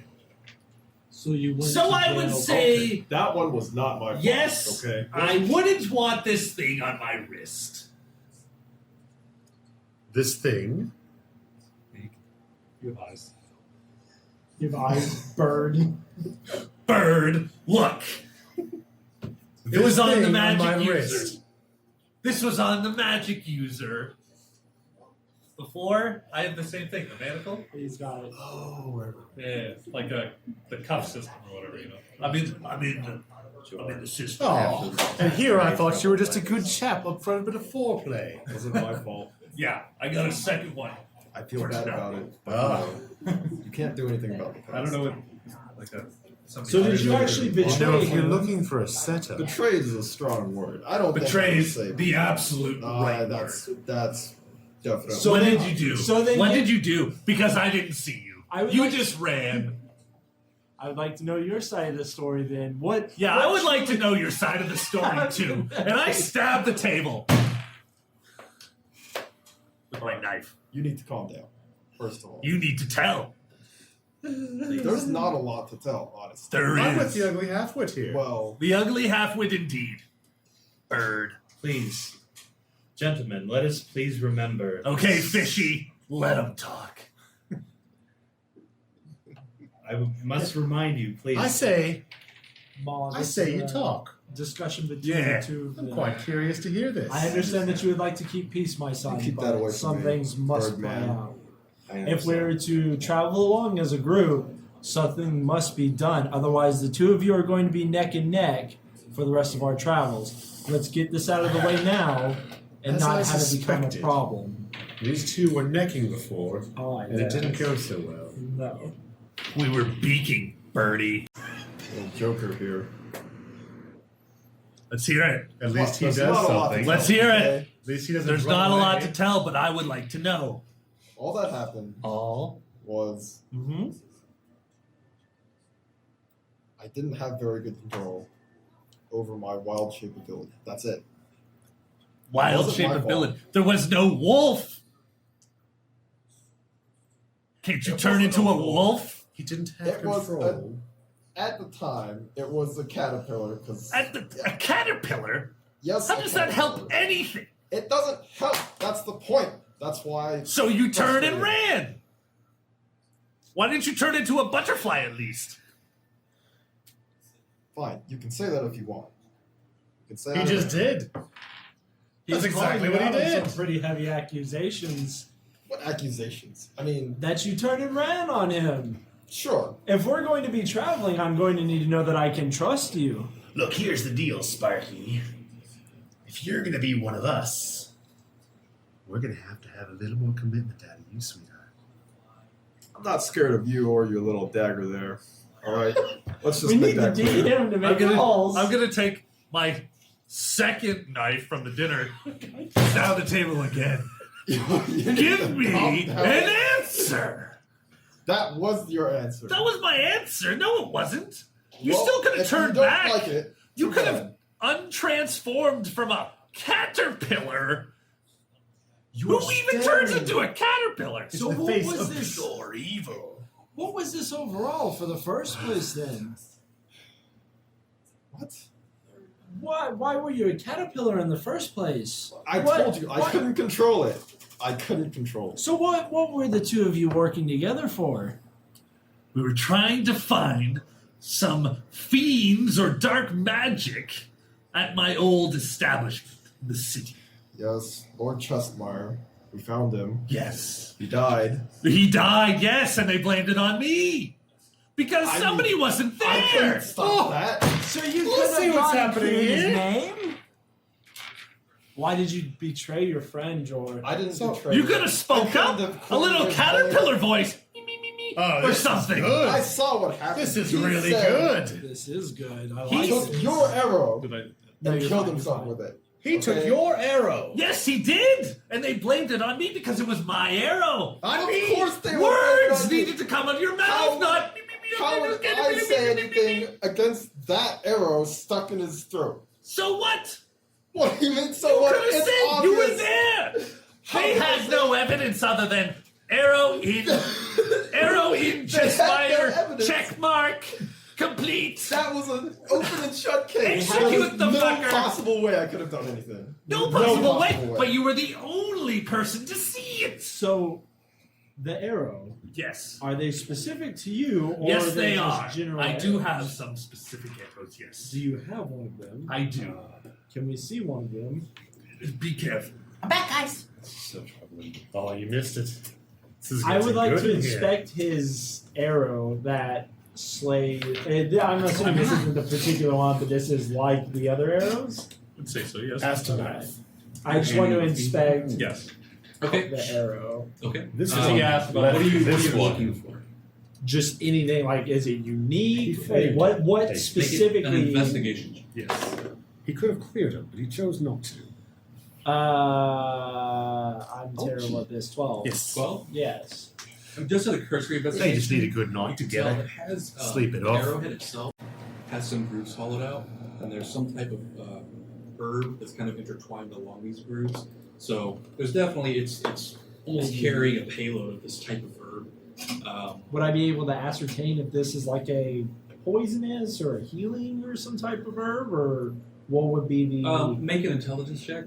This is the smoking type of herb. 15. Yeah, you can't think of a good reason why someone would implement a healing arrowhead to try and shoot someone with. So it's probably dangerous. Okay. So he died instantly. I wouldn't say instantly, but So he there was an died. arrow stuck in his throat. So he died. We pretty were fast. fighting him before this. Was this chest wire? Yes. We were fighting him. And then, like I said, And took then there were the none. arrow, and he He took finished the arrow. himself off. Yeah, he I took couldn't my do arrow. anything Guess about what? He took my arrow, and where were you? Master, is it common for dark people to be very suicidal? Dark people. If there's That's enough racist. Racist. Oh wow. if there is enough negativity and enough darkness within their lives, then yes, they do tend to seek an easy way out instead of living within the light. So This is he like sounds your wrong. So my two knives are still on the table, and I take my Is fork he and I'm your like, mom? come on! What? It's all the not learning. I should stab at the table! At this point, Yikes. he Well, that's has like your 2 of mom. his daggers Yeah, on the table folks. and now a fork as well. It's just whatever color. Yeah, he's going literally through. like, he stabbed one of his daggers and he Hey, stabbed Joe, the other. He's like here. pulling himself towards him. You clearly need another one. Stab the table again! Corin's kind of laughing. He calls back the He's just like, I get up on the table! I think the table is dead. I'm up on the table now, and I They're kick his food bonded. in his Just let face. them. I was gonna eat that. No, you weren't. Oh, well, I wasn't. But I was going. See, to. you're a coward. You run even now. Actually, You don't if nobody stay minds, I in think I'm chat. gonna eat this. Scrape just kind of reaches over It's on and the just floor, starts- I think. Though. Yeah, that's fine. I'm just picking it up off the floor and scraping it onto a plate. Yeah. I'm kind See, of. you're even backing down now. You run. That's what you do. I'm a little dwarf. Look at me. Within my visions, I This is also saw delicious. you run Or as well. halfling. No, thanks. I propose we all turn in for the night. We have a long day ahead of us tomorrow, and I'd like for us to all be. Before we go, I would like to make a general, is there anything unique looking about this place? The tavern? Yeah. No, actually, probably what makes it most unique is that there's it just looks. It's just a basic. You wonder tavern. how it stays in business because it's just out in the middle of nowhere. Yeah, it's. Yeah, I mean, go ahead and make a history check for it.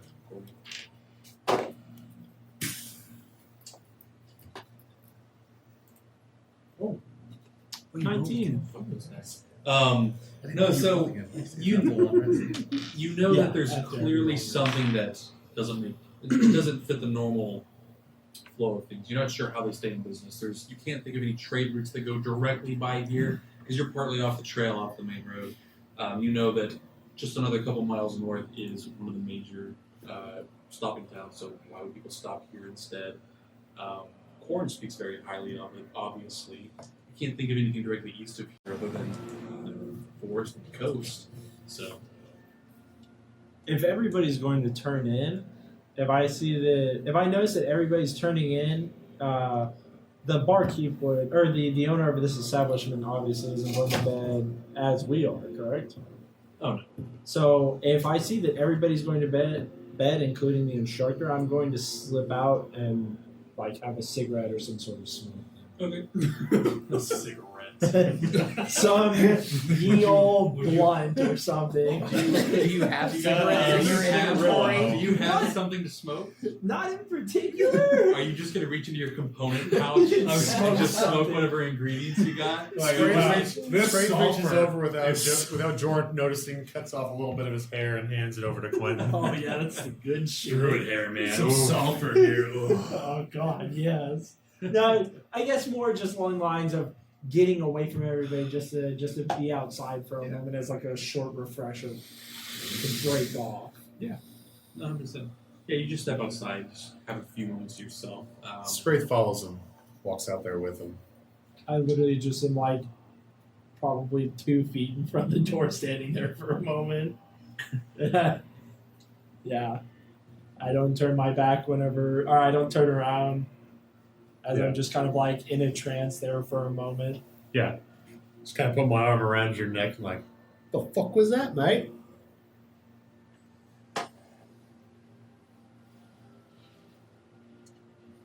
It's just good to get away from everybody. Yeah, we're partied up with a bunch of loonies here. Unfortunately. But we have to stick together. I need to know that I can trust everybody. But it seems as though there's already mistrust between us. Cecil, it's not about trust, mate. It's about putting one foot in front of the other. That's why I keep with Hotfoot. Understandable. The dichotomy between the two of you is a good one. I'm glad to have both of y'all on my team. I look forward to traveling with y'all. It'll be a good time, son. To a good time. I'm gonna Straith turns around. I'm gonna go outside and follow after Master Quentin. Looking for Mr. Quentin after all that. Master Quentin. What happened, Mr. Quinn? Master Quentin, Yes. I have to be honest with you. I've been very troubled these past few days. Go on. My martial skill and prowess have served me well, but I must admit, I'm still uncertain if this is the journey Zahn meant for me to be on. Because of the dark conclusion of our first mission and even the nature of some of our compatriots' relationships, I don't know. Zahn will test you in various ways, my son. Do not falter from these ways, as these are all just trials and tribulations that Zahn is showing you. I understand. I understand. I sometimes am kind of glad we are going to be near the monastery. I just wish I could stay, but I know Zahn wants me to leave. So I will continue this journey and our training as you have said, and I will think on this. As for our compatriots, things will settle between them. Let them hash out their own battles. I understand. I'll turn it. Hotfoot is very tired. He's yawning. He's going to bed. I think that just leaves Jordan Joden I'm still on the table. I'm staying outside. By the way. I'm just gonna chill out there for a little bit longer. I'm gonna have a couple of drinks. I'm still standing on the table. Straith's on his way back inside. He Regulator walks Jordan over is and sitting here just like this. as Straith walks back in to go to bed, he goes back and reclaims his dagger. Kind of looks up at Joden. As each person heads off to bed. Good night, Scrape. Good night, Hotfoot. Good night. This one's Good you, night, right? Maw.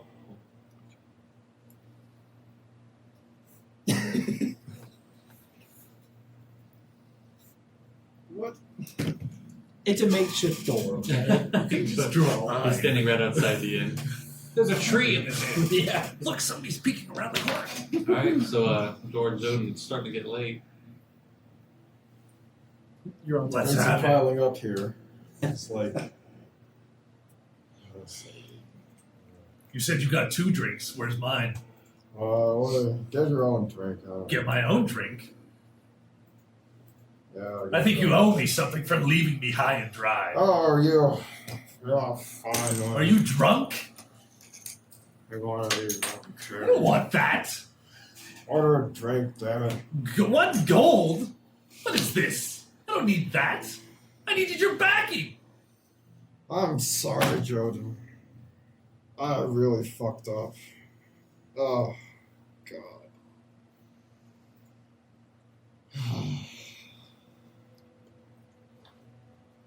You're right. I ran. Just like I ran from my home. I ran again. It's all my fault. I'm sorry. Guess he passed out. So you fall asleep at the table, Jordan. I pick up my shit and I drink the rest of his beer.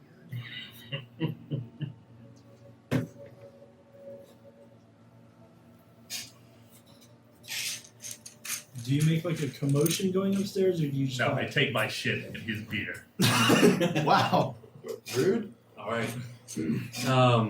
Everyone wakes up in the morning. So before that, I wanted to try to kind of, what would be the word? Figure out why this bar does so well. I wanted to I kind of wanted to stay behind and interrogate the. Is it the ale? Yeah. I'm sorry. The owner of the bar, Yeah. there, right? Yeah. Yeah. I'm assuming he's a barkeeper, just the innkeeper, or is there multiple people here that work this place? There's the barkeep and there's the waitress. It's his daughter. So the barkeep is the owner. Yeah. Okay. All right. So then, yeah. Once 5 minutes after I assume that he goes away, I come back in and I see him slumped over himself. Barkeep's just wiping down the counter. Is what's his name still down here on the shutter? Corin? Corin. Yeah, he's just sitting there at the table. He has his book. He has his book out and he's writing down a lot. Looks like he's drawing some stuff. But he sees you walk in and he just nods. He just goes back to what he's doing. How far would you say he is away from the bar? Okay. All right. So then I'm gonna go up to the bar and I'm just gonna.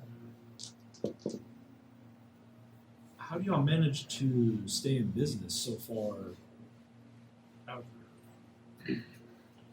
Regulators pay well. A lot of dark magic users come through this way. Hide off in the woods, try to get across the sea to one of the various islands off to the side, and information pays well. So you take money from dark magic users and you harbor them here? Only as far as normal business goes, but that information is passed on to the regulators, and as long as So you assist us. I assist regulators mostly, but I'm not about to stop a dark magic user myself. I don't have the means nor the inclination, but if I can make a little money off them and help out the regulators in the process, seems like a keen deal to me. Insight check. Yeah, go ahead.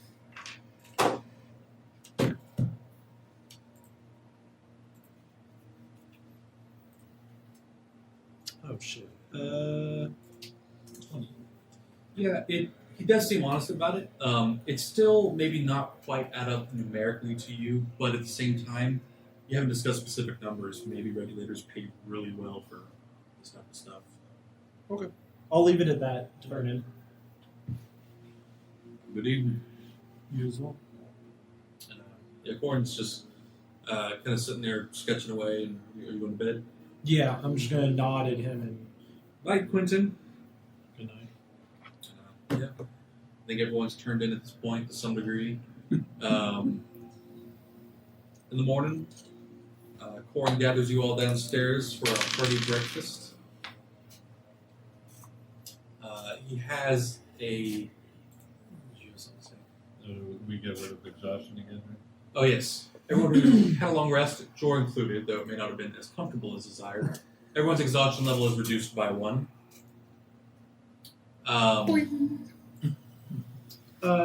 Quentin, can I have you flip the board for me? Ooh. Here, take your gold back.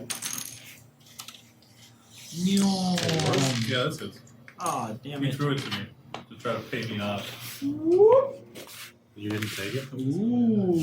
So you come down and you see that Corin has been sketching away at a very...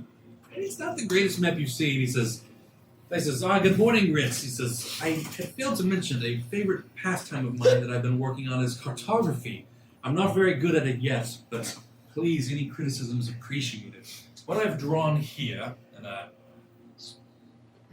is a map of our surrounding area. We're somewhere off here right now, and our objective is the beaches of the nearest sea over there. I would like to put Joden in charge of the group's navigation through the heavily forested area.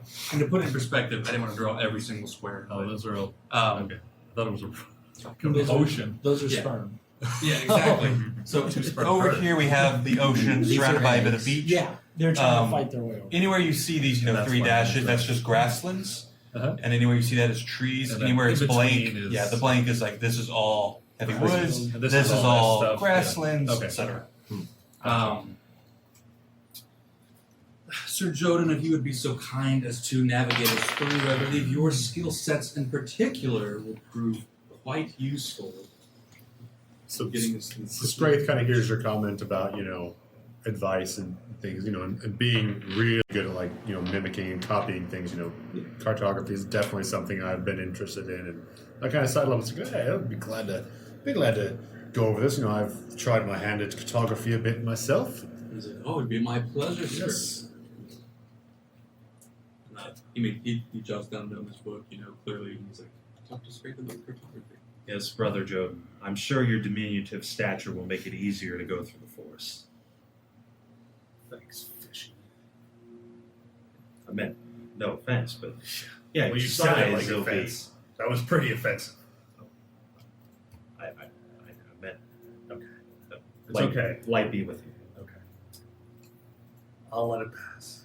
And he says, "Joden, with your permission, what I would like to do is treat this as a good example of why a good navigator is important.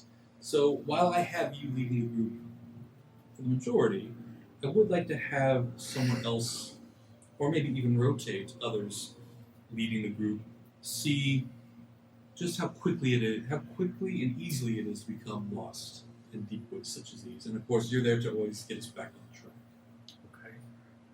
Okay. All right. So, I want you guys to go ahead and pick one pawn to represent the party. Each of these squares represents 6 miles, so it's going to be a few days' journey to the beach. How many miles can we travel in a day? This is important too. There's 3 different travel paces. There's fast, normal, and slow. In a normal day of travel, at a normal pace, you can travel 24 miles or 4 hexes. At a fast pace, you can travel 30 miles or 5 hexes. However, your perception does suffer, so you're more likely to be ambushed should anyone attempt to sneak up on you, or you might miss other details you're searching for. At a slow pace, you move 18 miles per day, or 3 hexes. However, you're able to stealth while traveling, so you may sneak up on another party if that's what you're attempting to do. So, starting out, let's see, we have about 15 to travel, so we'll split it up into, for the starting journey, let's see. Scraith, why don't you navigate us for the first portion of our journey? Absolutely. Scraith, what type of pace would you like to keep? Right now we're in grasslands, correct? Yes. And we're looking at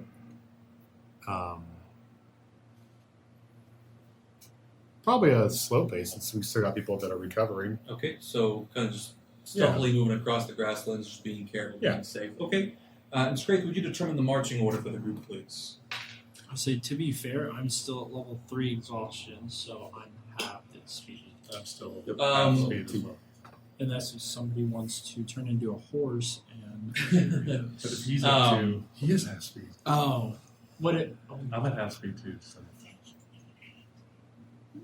That's fine. Yeah. You're at speed. Yeah. No huge rush here. You're good at the game. So okay. Guy. Hurt guy. the order would be. Pride hurt guy. So we put Jor in the front. Obviously, we don't want him tailing on us. That's right. Yeah, real Don't put fun him in the guys. back. You can turn into Hey, a tail. Hotfoot. Do you think you can keep an eye on this Turn one? into a lot of things. Yeah, put me right behind Alright. him. That's fine. So Hotfoot behind Jor, followed by Quentin, Joden, Maw, and myself. And then, so as far as front rank, is this all one rank? Do you want a front rank and a back rank? Do you want a middle rank? 2 side ranks, 2 groups of 3. So actually, yeah, 2 groups of 3. So actually, let's do Jor, Hotfoot, Maw, Okay. Jor, Hotfoot, Maw, and then the next one, Joden, Quentin, and myself. Joden being in the front. So Joden and Jor are like right next to each other. Okay. Like All right. So wait a minute. I think it's actually 3 ranks. So it'd be Jor and Joden, I think you want 2 Hotfoot and ranks of Scraith, and Maw and Quentin. In terms of if you're going front to back. yeah, 2 pairs. Yeah, well, yeah, I guess you could do it. That's probably a better way to look 3 at it. pairs. Yeah, it's Yeah. 3 That's pairs. probably a better Okay. way. I guess I'm intending for them to be 3 pairs. Yeah, So that's like good. that? Okay, we can do that. So then we have the front rank, mid rank, and back rank. No, Yeah. Joden and Jor are together. Joden and Joden and Put Jor. and Hotfoot together. so like this. No, Joden and Jor are in the front. No, Hotfoot was going to be behind Jor. That's what we had. Wait. No. These are So- two. Okay. Well, so let me reiterate this. There's no bearing on like who's actually in front here. Generally, it's just the front ranks, right? It's the people in the front of the group in general, and then the people in the middle of the group in general, and the people who's in the back group in general. Right. So these guys in front of these guys are in front of these guys. So then, yeah, I want Jor So and it Joden should be together. Jor and Jor Joden and Joden in the front in rank. the front Yeah. rank. Yes. Hotfoot and Maw. Hotfoot and Maw in the middle rank, Okay. and Scraith and Quentin in the back Okay. rank. Yeah, Got it. that's what it's. Yeah. I knew what you were saying. Yeah. He didn't I always know what you're saying. Of course. We've been around. Good Okay. job on a loss. I need everyone to go ahead and make stealth checks for me as you attempt to stealthily go across.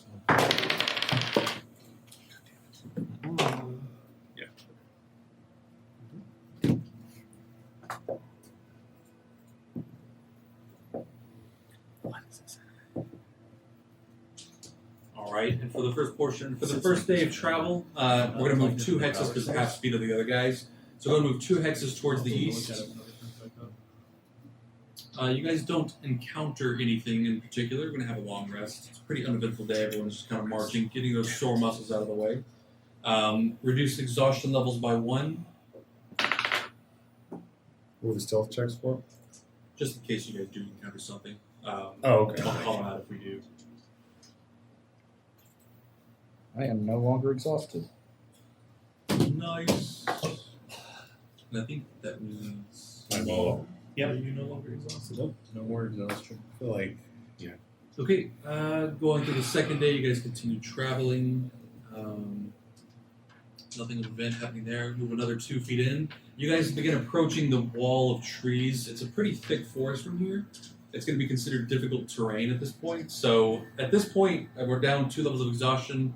Quentin, what's your exhaustion at? We're down by 2 points? Yes. So I'm down to 2. You're down to rank 2? Yep.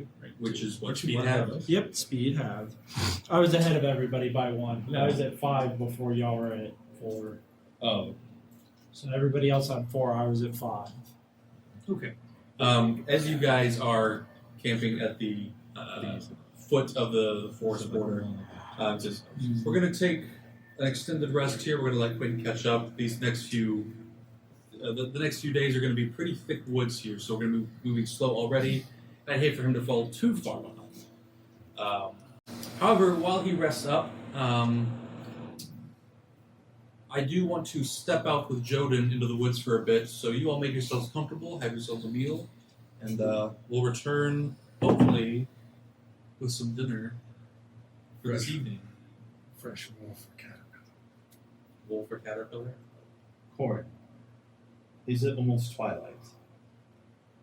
No, I believe that's a few 10 days from now. Okay. I will wait for meal then. Understood. Joden, step out with me real quick. Okay. So, Joy, about that dinner you promised us. What dinner? Yeah. The dinner you promised us. I don't remember this. You are crazy. Do you remember this? Yes. You did promise us a dinner. Ma, I'll you do that. remember this. Oh, I don't recall exactly, but Master, you know it is the week of twilight. We're not supposed to eat until it's actually the twilight hours. that is very true. It's supposed to be doing it for 13 days. It's a The holy week of twilight. I think he's misunderstanding of twilight. Twilight comes but once a day. Well, we honor it for 13 days. So then honor it. I with a honor it feast. every day. With a feast. With a feast! Well, traditionally, it would just be a large pot with a very healthy stew. Well, let's get the pot. I have it right here. Never mind. That's why I bought this from the quartermaster. I wanted to prepare for the Holy Week. We just need to acquisition other supplies to finish the stew. What do you need? Got somebody here who could find some berries and forage us a little small game, I would think. Yeah, Well, please, sounds good. no meat. No meat. We could put cheeses and stuff in it, but Jeez, that stuff doesn't grow on trees, you know. How about some small game for those of us who are not going to be celebrating Twilight with a pot of vegetables? Just as long as Yeah, it does good not go idea. into the stew, that is fine. Well, all right. But when I get back, hope you have a nice stew. I will be starting the fire. But first, I have to, of course, mark the holy symbol of Zon upon the ground before I start the fire. Yeah, sure. I grab a stick. Scrape runs off kind of towards the edge of camp, and he's sitting there making this I'll help you out with absolutely the other half. perfect squirrel I'm sound, gonna go and trying to attract start hunting. squirrels. I'm not actually sure if that would work or not, but We bless you, Zon, for the gift of this fire, and may we learn to reflect upon the twilight days. Zon be praised. Hotfoot is cutting little limbs off of a sapling to make skewers for and a couple of large fork sticks to make a herbal rotisserie Adds over the spice. fire. yes. Alright. Hotfoot actually sets up the rotisserie over the fire right next to the pot. No, actually he sets it up over the pot. Yeah. Over the pot. I understand you need to eat as well. Please. Yes, enjoy your rotisserie. It's just I'm finding it difficult to believe that any god actually cares whether or not you eat meat. It's not the act of eating the meat itself. It's just the fact at one point that creature might have enjoyed the light. And now it's Oh. enjoying the light inside of me. Well, this is no It's- problem. This creature never enjoyed the light. I promise you. Huh, I never thought of it that way. Yes, I I promise. mean, look I, at these woods. I know It's that dark creature. under here. This is a full coverage Yes. canopy. Yeah, pretty much. Yes, that creature was not of the light. Oh, Yes, we can eat him. Plus, it was I- like chittering at us really meanly before we killed it. So Yes. All right. I have a lot to learn. I do appreciate that, Scrape. Oh, my pleasure. All right. Corin and Joden head back to the camp and says, "Well, let us have ourselves finish up our meals and let's pack up and get moving along. Scraith, I would like you to. I guess I come back with. Oh, did he you was step out up? forging. We assumed that you Oh, came okay. back with your Yeah. forage stuff. You found No. some small animals, and we had it all Guys, done. let's go. He's not here. We can catch him. Yeah. Or like he doesn't come back. Jor's just gone. I think we saw You a know, squirrel. Goda was gone, Jor was gone, and Jor's never come back. I wonder what happened. All we found was this hollow cocoon. It's gone. So, as Scrape is leading the party, Corin's kind of narrating. He says, "Alright, so we're moving at a fairly slow pace here, which is good. It helps us keep track of our bearings. Given the map," and he pulls up the map for you, Scrape says, "Whereabouts do you think we are right now?" Let's say from where you were standing right now, you've moved about 2 hexes. Where do you think you are right now? I mean, Just move the marker where you think you are. Alright, roll a survival check for me.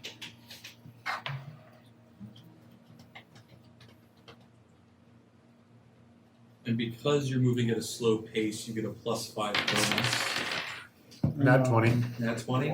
Yeah, you're able to point out like exactly. It's like, very good. Now let's see if we can keep this pace. And, No, he's like. you guys can just keep going. And actually, you know what? You guys rest that night. We're gonna knock out the exhaustion again. So everyone, take off an exhaustion level. I think you're up to normal speed now, Quentin. Yes. All right. Were you exhausted at all, Scrape? No, I mean, I had 2 points at max, but I've been That's long. right. Okay. We're gonna move at a normal pace now and see if we can't get to our destination a little faster. Please, Director Scrape, go ahead and move the token 3 hexes, 4 hexes. He's old. Oh no, I'm sorry. His teeth. I forgot. Move it back where you were. This is where the forest is beginning to get very thick. It's now considered difficult terrain. Oh, there you go. So you're moving at a 4 hex a day pace, but because of difficult terrain, you're only moving at 2 hexes. Gotcha. So move yourself 2 hexes to where you think you are right now. Okay, make a survival check for me. Just your Nat 20. Nat 20 again. Wow, very nice. He says, "Are you sure you didn't grow up in the woods?" I did, actually. No, well, that explains a lot. Onward, keep going. You guys keep going. Move yourself another 2 hexes. Are we moving at normal pace? Difficult terrain, but I know you have Oh, he's okay. holding you back. Make another check. 20. Not nat, but 20. I like that, right? That's like, well, I may have to teach this lesson another day, but Very good. he pulls out his coin pouch and he says, "It's the Bible that says you can't nail it again." So check this out, do this.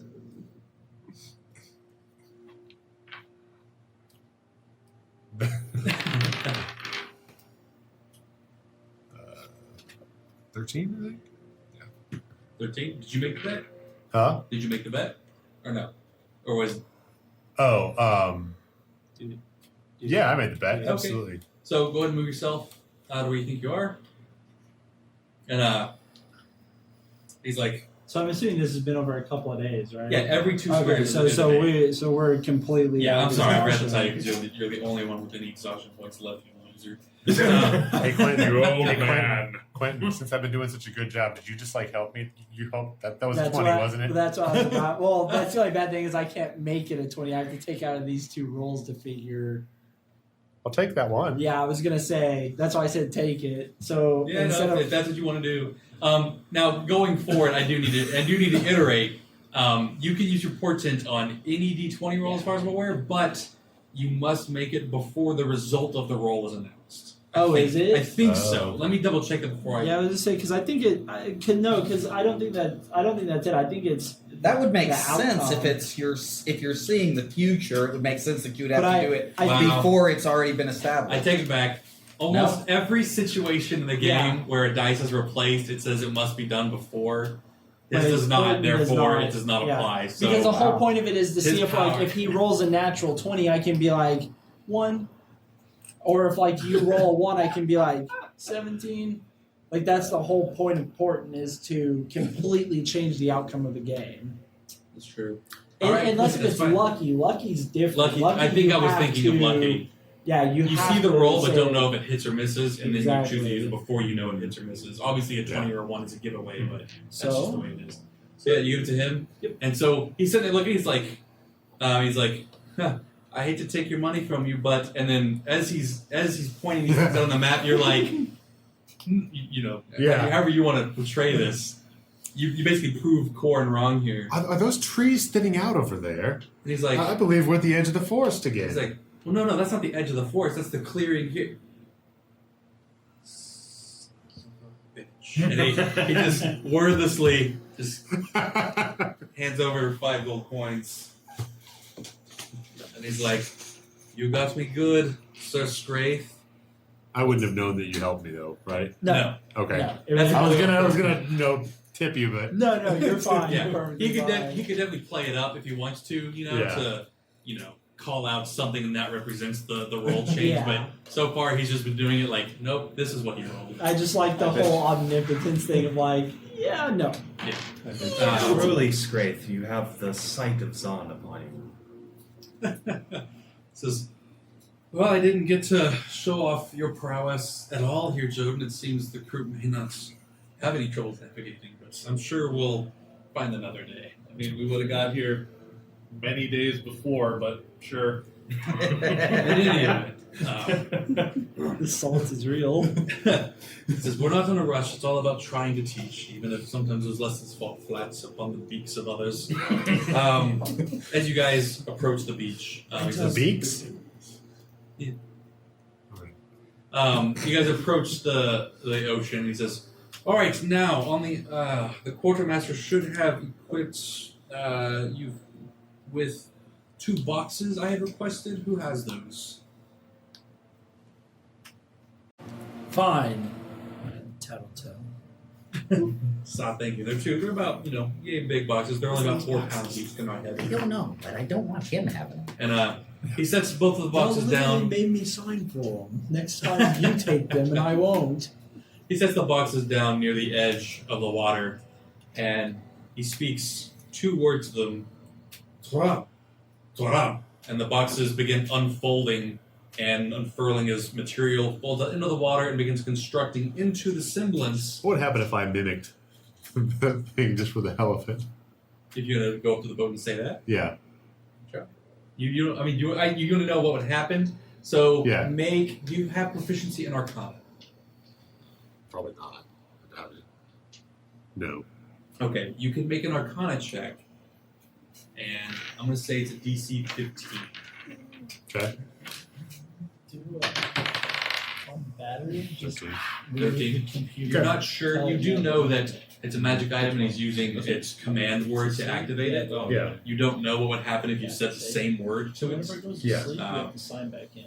You Okay. just don't know. Okay. Now Let's you file know that away. all it's gonna And so be in they the fold out into 2 rowboats. They'll seat about 4 people each. And he says, "Well, shall we?" And he gestures towards the boats. It's quite We make convenient. a house It out just of takes it. a while.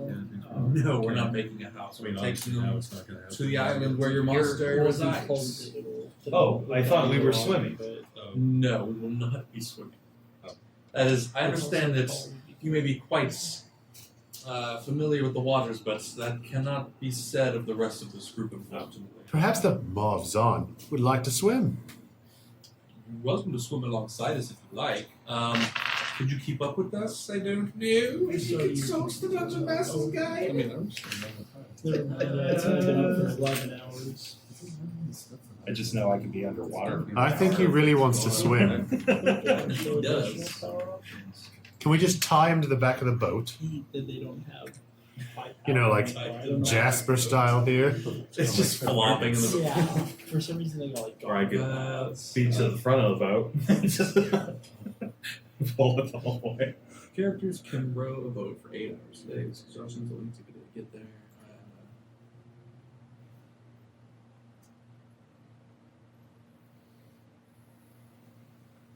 No, I don't have the rules for boats off the top of my head, so we're gonna actually kind of skim past this part because it is starting to get late.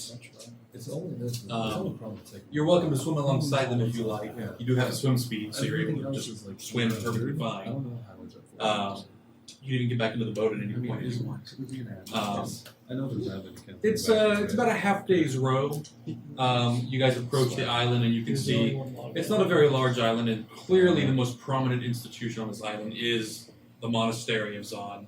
There's sigilry and symbols everywhere denoting its purpose, and the sun is just glorious out here. It is just, man, you just can feel it shining down on you, and Maul, you are just... Scrape starts taking his clothes off and just stripping them off, just like, woohoo!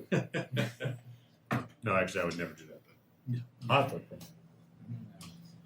As you guys approach the monastery, Corin is kind of going over you Hotfoot guys. is staying as close to the center of the boat as possible until they get there, and then he is very carefully getting off the boat. Yeah.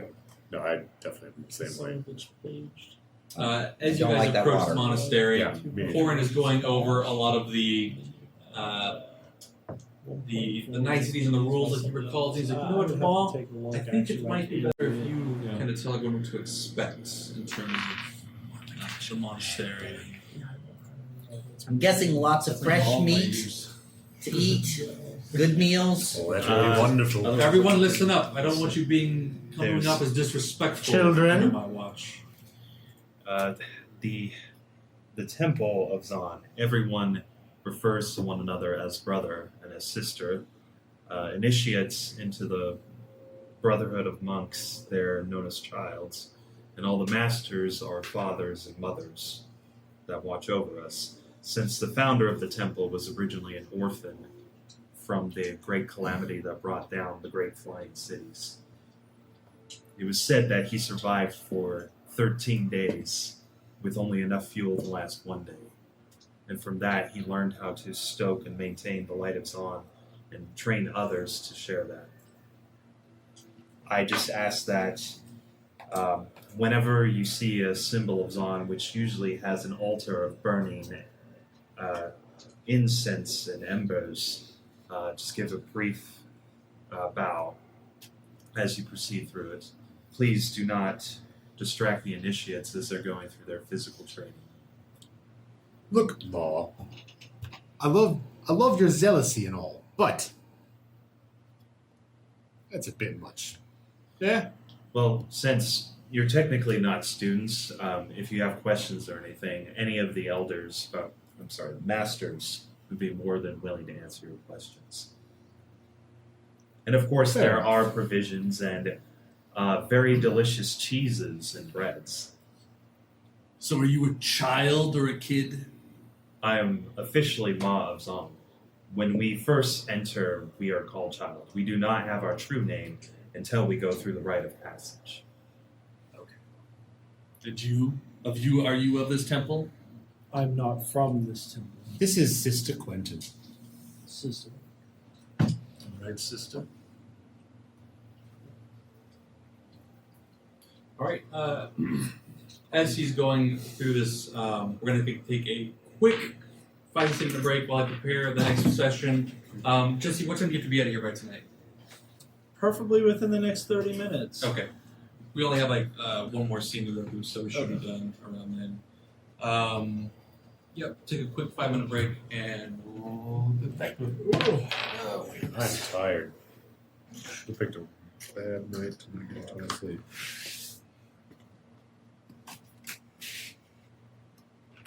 Just taking a quick 5-minute nap. There's a nice couch out there.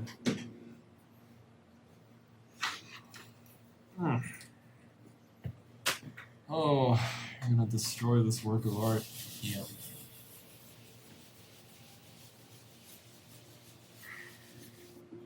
Could you, cretin? Easily. I like how this door is just staying. I know.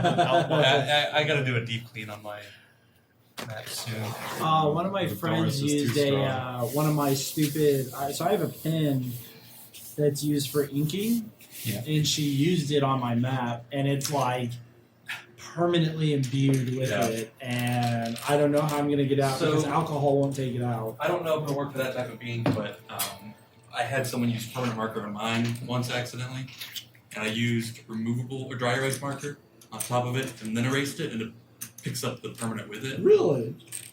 it didn't work easily. I had to go over it several times, but I don't know if that'll work for your type of ink. Okay. I'll definitely have to try that. Could use the blood of the person that used the marker. Yes. Get a magic eraser. Really? Pick up a magic eraser from Walmart or wherever. But Are literally, you magic talking about- eraser. Are you talking about like the It's Mr. Clean. Okay, you're talking about Mr. Clean. Okay. Scrubbing it.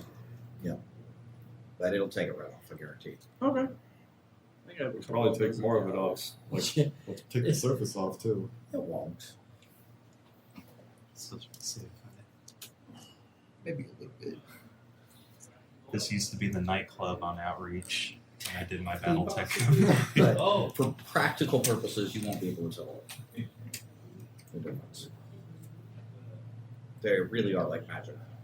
Yeah, no, those things are amazing. I've taken like Sharpies off of paint without removing the paint. I'm Yep. like, man.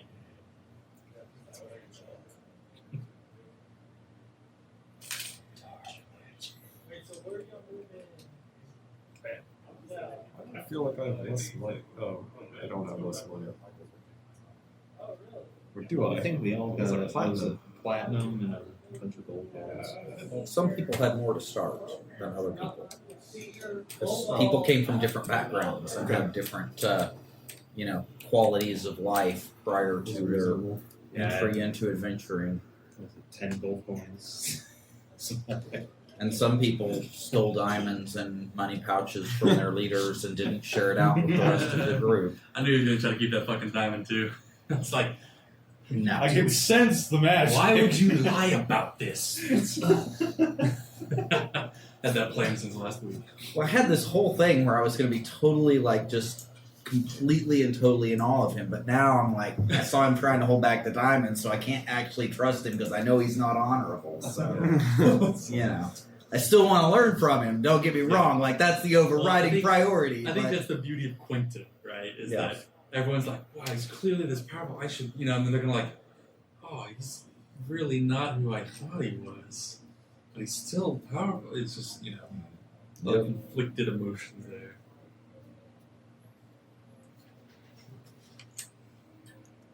Known for a year, but I still find new things.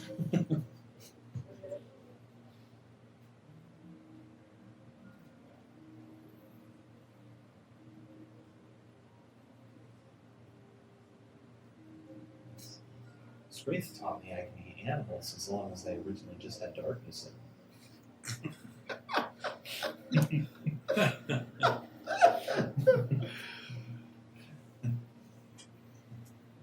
This was an evil scroll. Servant Evil of makes she it who taste shall better. harm no more. The worst part is the animals can understand this. What?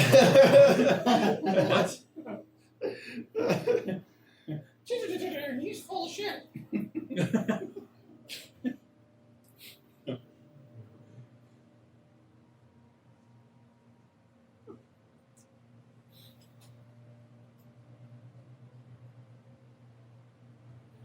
So I was actually thinking the milk and stuff that they use for making cheese at the monastery. They actually harvest it from seals and stuff. And shore it all Seal up. cheese.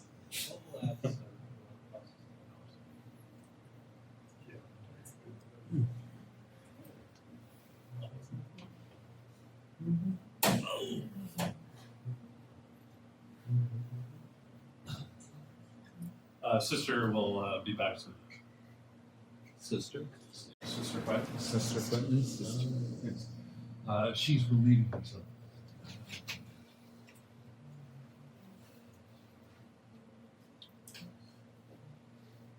Everyone, I just imagine everyone in the monastery is just a little Randy Savage. Brother! Brother! What do you want, child?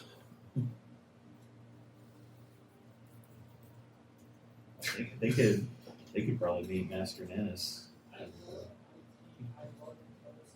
Just imagining them all just going for a crit. Oh, yeah!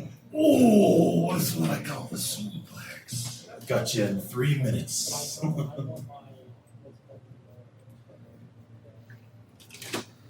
What? I shook the table, or was that you? Yeah, he kicked the table. Air cannon. That thing's powerful. I just assume someone's aiming something at me. I'm gonna duck.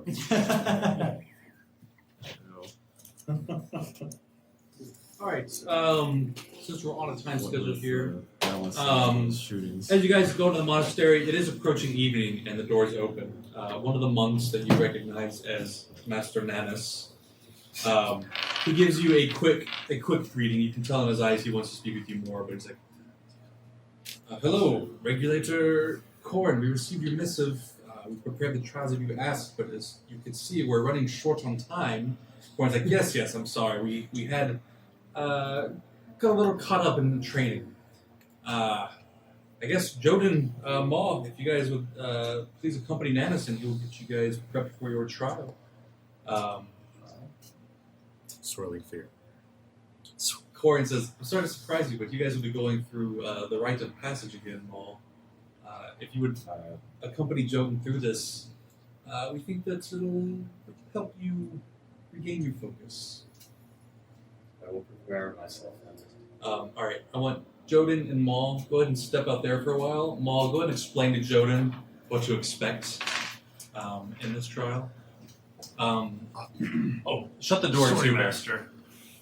I really want to find an opportunity here to pretend I am Mogzon and convince like some sister that I'm Mog or something like that.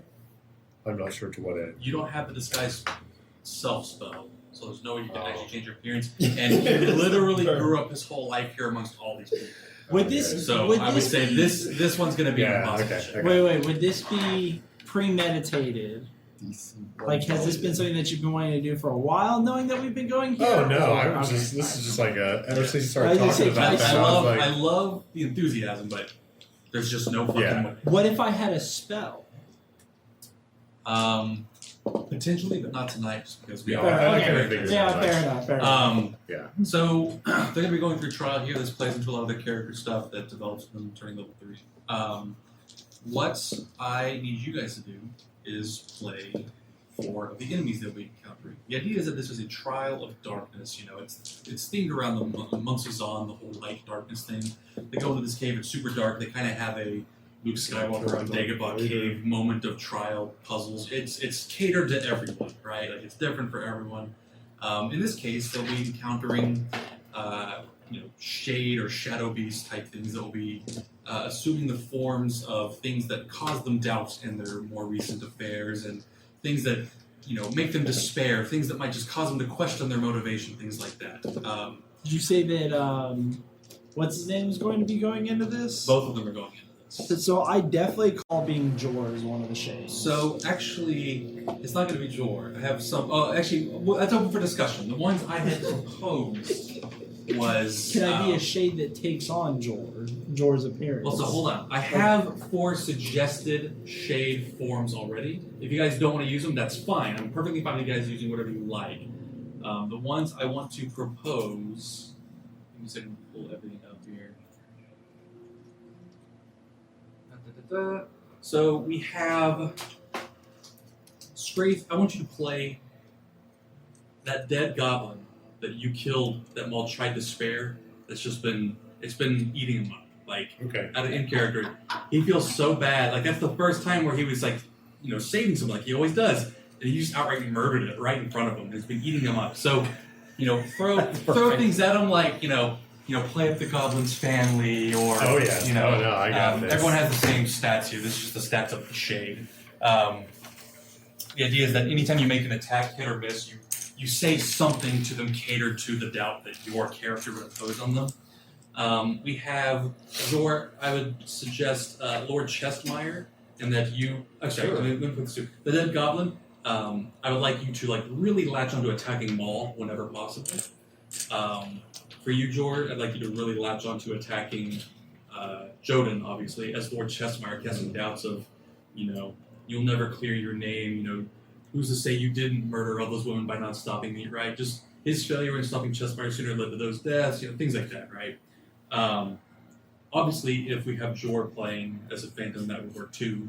I have I think Hargreave would be a good one, and he could focus on either of them. But he's just casting doubts of you'll never be good enough, things like that. You let me die, generic things like that. I can do that. Generally shit talking them. Jesse, I think obviously if you want to play Jor, that one works great as long as Jor's cool with it too. Actually, I don't think we need approval on this one. This is just Because it's a shade, not the actual Jor. However you guys think their doubts are, just really eat into them every time you text. Say something that you feel like is going to hit them to the core. The one I had thought of was Marissa Hallow, the little girl Oh they yeah. interacted with. Who, I was thinking something like that too. That's good, yeah. And so you can do the, you let my mommy die, right? Stuff like that, right? The typical dead girl, holding a grudge. Okay, now I like that one a little bit better. Typical dead girls holding grudges. So, What's wrong with So the them? idea is that once I introduce you guys, I'll describe your initial form. You just go for the attack, and you'll just pick a line, say something you want, and once you say the line, I'll describe your visage to them. Generally, this fight is going to be in pure darkness. They have no dark vision. So it's going to be a shitty fight. I do have a ton of scripted stuff to help them get through this. So again, I may, overrule some roles here for the sake of roleplay, but generally starting out, it's going to be fucked for them, and then I'll be, playing up. This is their spawn, right? Yeah. So, any questions? There. No. All right. These Go things ahead are and really get the big. door gap and let him in. Intrude! All right. Everything's kind of rushed because the twilight is hit. It's that perfect time for the trial to start. You've both been prepped, given your gear, each handed a torch, and as you guys approach the cavern where the trial or the rite of passage awaits, the masters are lined up at the doors of the cave, and they all turn away from where you walk by. So they're all looking away from you, symbolizing that this is a trial you must overcome to succeed through the other side. You both head down to the cave, following Maul, Let's go, Joe. Follow him. and the darkness envelops you. You walk for seemingly a long time. You see nothing in the distance, the torchlight illuminating only yourselves. And suddenly, a strong gust of wind puts both of the torches out. And you hear skittering among the dark. Everyone roll initiative.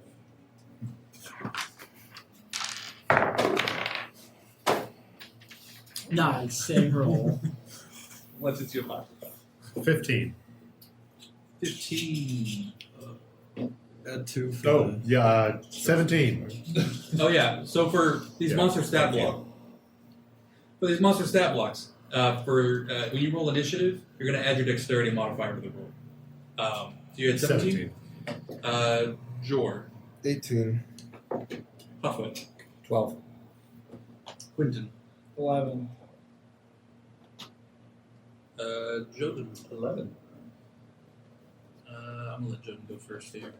Maul, 15. 15. You had 14, right? Yep. Okay. All right. Maul and Joden, place yourselves center of the board. You guys can just use your normal pawns for this if you like. Place yourselves 30 feet out. Normal bot. Perfect. I appear to you as a great wolf. Die wolf.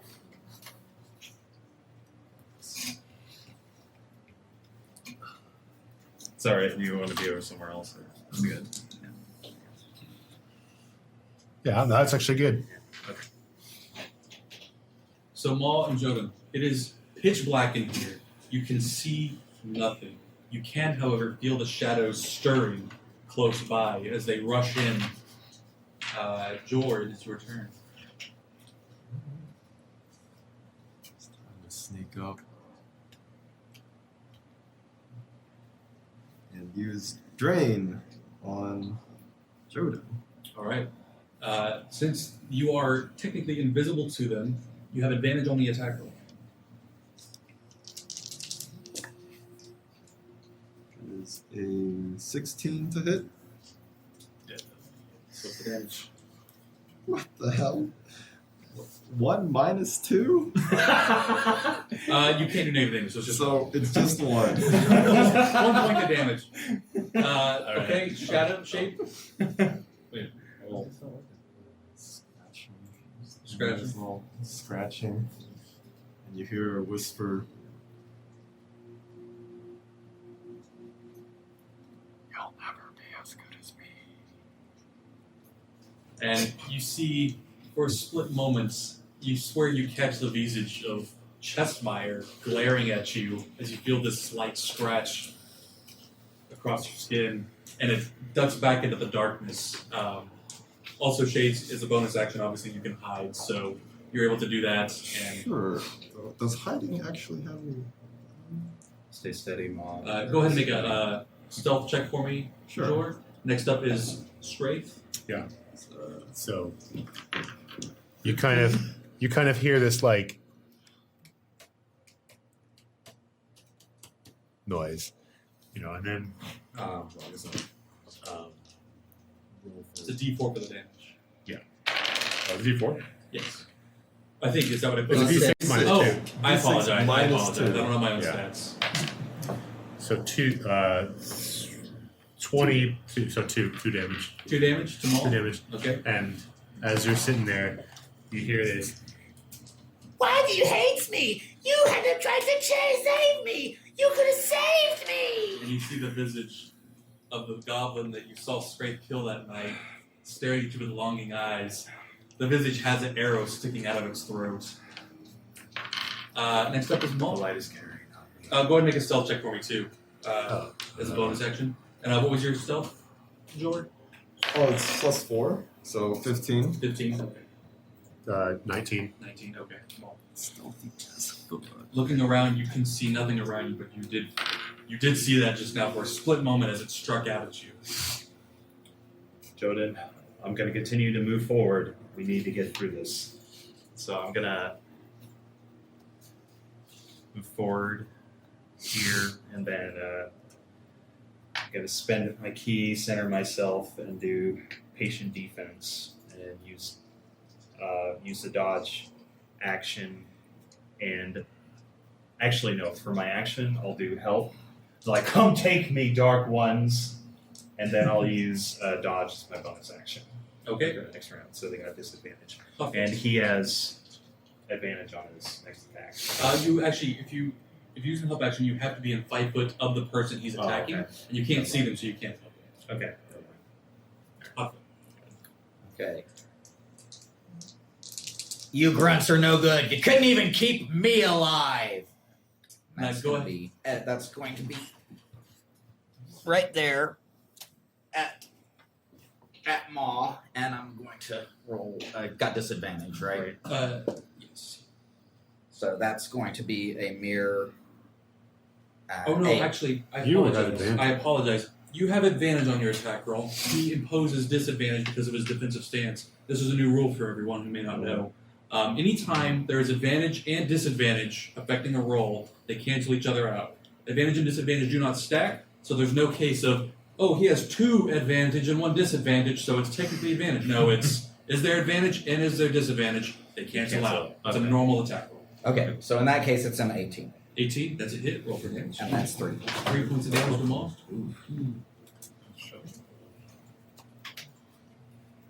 And you can catch the visage of Hargreave casting doubts upon you as he's striking out at you. Go ahead and make a stealth check for me. And next up is Joden. I try to keep up with Ma, I guess. Move forward as well.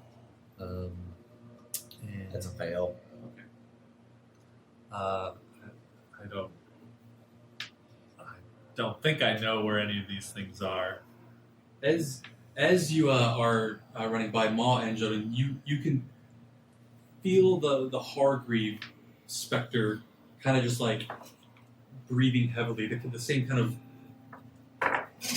pain breathing that his pulpified form was making after it struck at the portcullis. You can make out his location, though you still can't see him.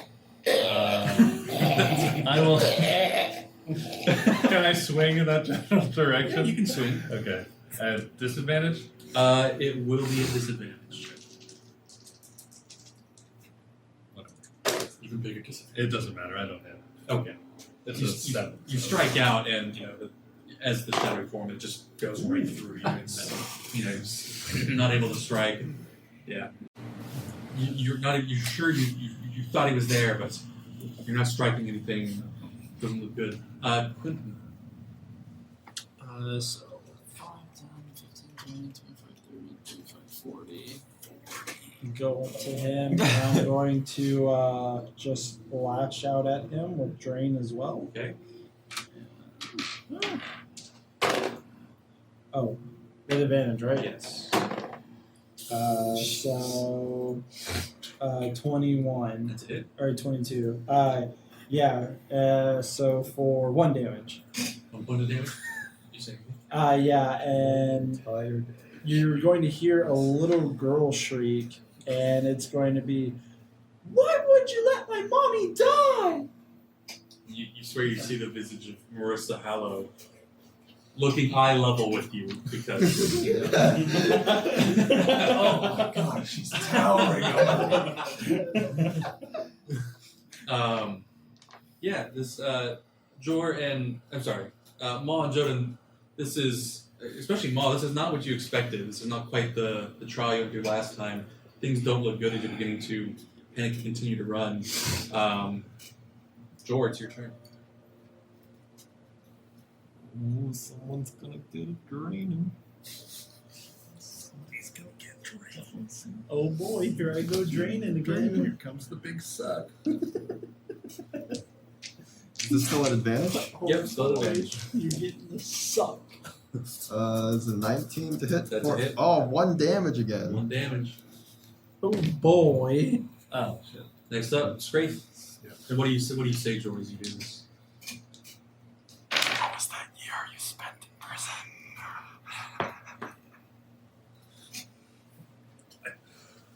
What is this, Ma? This is the darkness we must overcome. So, it's Triple the advantage. the shade kind of walks up to Ma and just kind of just grabs his ankle. He doesn't hit or anything. He just kind of grabs his ankle and he says, The Birdman kills us, and the Moorman didn't even save us! Make an attack roll. "Oh, yeah, 2 3s." Okay. Oh, I actually missed it. Yeah, no. Wow, the first miss. That's why I was just kind of Yeah. Well, little did you know. yeah. Yeah, you're able to dodge this one. You feel it's coming, but the words still affect you deeply. Double damage. Well, it's your turn. Alright, I'm going to spend a key point and try to do flurry of blows. So I'm going to attack with my fists and then follow up with 2 more strikes against the Hargrave Spectre. Go for it. Okay. Oh, it's at disadvantage, right? Yes. 17. So it's 13 for the first one. 13. That's a hit. So that's 4 damage. 4 damage. As you strike out at it, you can feel a lot of the shadowy form of it giving way at the blow and just molding around the punch. So you can tell it's not hitting it for as much damage as you thought. Mechanically, this works out so you have damage resistance to non-magical bludgeoning, piercing, slashing attacks, so half damage taken. So 2 points of damage taken to you.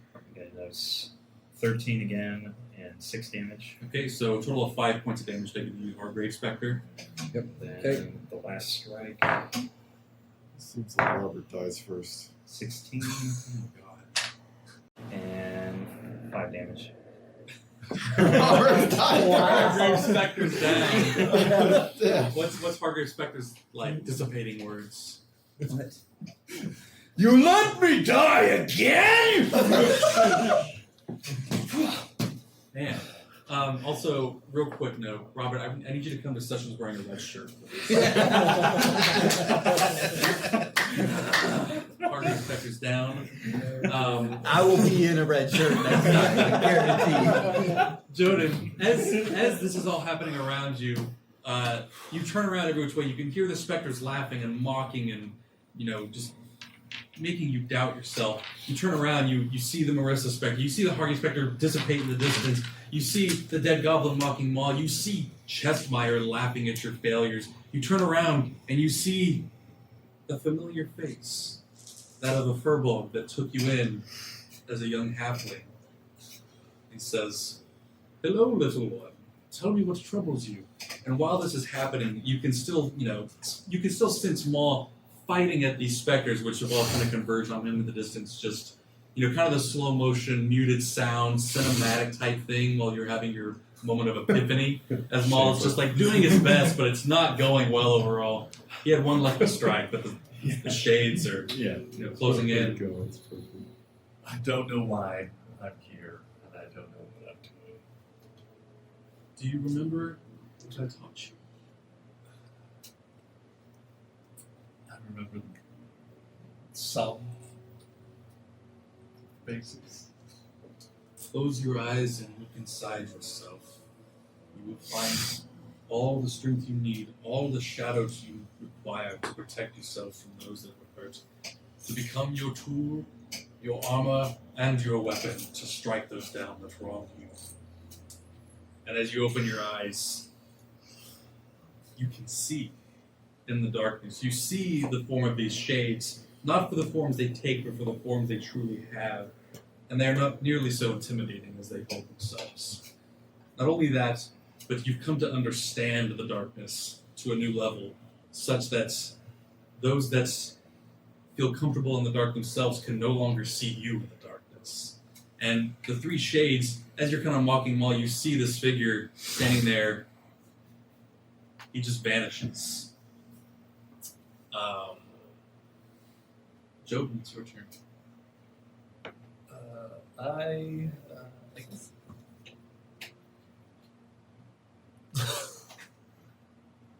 I kind of slip away this way, and I guess I'll come behind.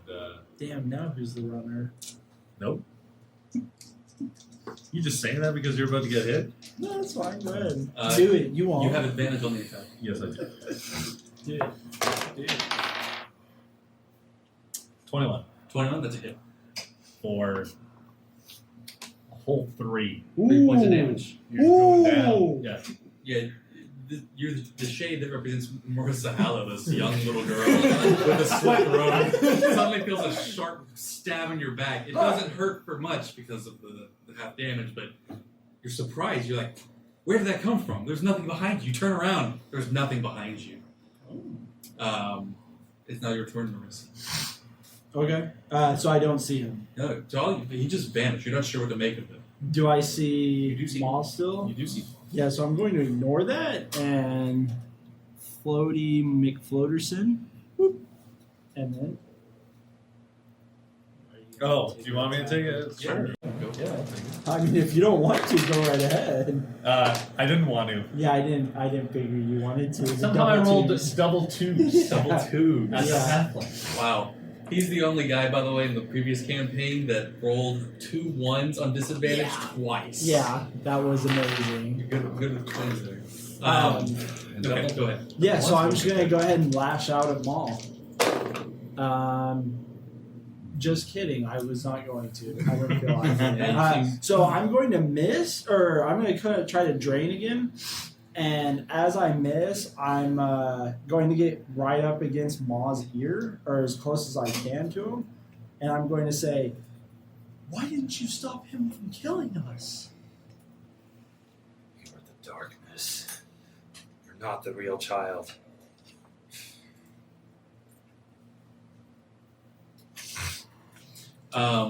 George, your turn. I can't see Jodan, so I guess I'll just join this little drain fest Fisting here. fest. Okay. That is a natty 20 Ooh. That's a hit. Ooh. Crit. for Roll the dice twice and the modifier once. Ma's dead. 5 points of damage. 5 damage. Ma dies from the Okay, darkness. there's a So, Joden, as you see these You get the shades good ripping side. into Maul, they're surrounding him. He still can't see them as he's trying to fight them off. Maul, you're having such a hard time maintaining your focus all your training. You did not expect this. Maul, it is your turn. Oh, You don't know where to do. I got a whisper. Oh, That's yeah, go ahead. Chestmire. Go for it. You don't know me, but your mouth sucks. Oh, No, he doesn't. You last Can have I, to strike, but you don't know where. Before he takes his attack, I will message him that he is surrounded on 3 sides as 3, 6, and 9. 3, 6, and 9. So there's 3, and then 6, and then 9 bad guys. Correct. That's exactly what I was thinking. Maul, as you hear Joden's voice, you've seen him dissipate into the darkness, and for a moment you panic, but now that you hear his voice in your head, you feel calm, as though you hear the calmness in his voice, and it helps you feel in control, helps you find your center. And you remember the radiance that you once found in the trial of darkness, and you begin to channel that in your most dire time of need. Maul, you feel a new power surging within you. How do you attack? I turn to my side and fire a searing ray, and then follow up with a kick. Go. Alright. This is at disadvantage? This one I'm going to put it normal. No. Okay. So searing ray, that's 21. That's damage on that. That's a 1d4 plus your dex mod. Okay. So which side are you attacking? Right here. Oh, So perfect. the child. Attack the child. So you're murdering a child. Alright, so that's 6 damage, and then It's radiant damage, right? Yeah, so yeah, double It's damage. actually doubled. And so it's 12 points of radiant damage. I think you got a kick in you as well for that. As the child the light floats away. pierces you and sears you, and as this light illuminates him, you can clearly see the other 2 shades standing next to him for what they okay, are. so I'll do bonus strike to Jor's face. Okay. Pretty sure that's Chestmire. 18. He's like, what's a Chestmire? That's for 5 damage. 5 damage. So here's the key. So he's just going to kick you across the face, Jor Shade. I think this sword.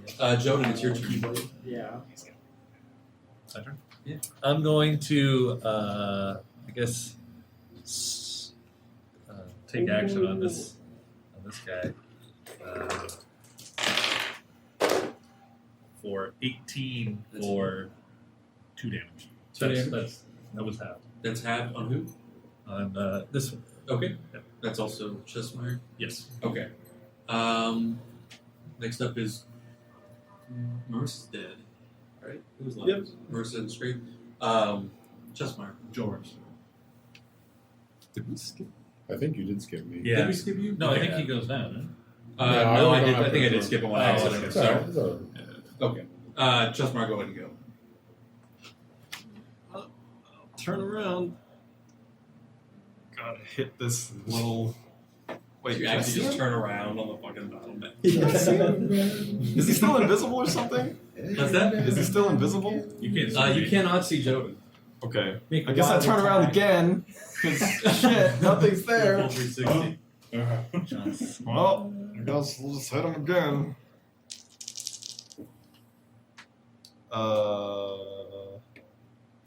Actually, is this still an advantage? Because This Are we one visible? is not an advantage because you are flanked. So just take the higher number. should probably re-roll that. That is a miss. That's a miss. Maul, you're feeling much more confident now. You dodged his strike, and it is now your turn.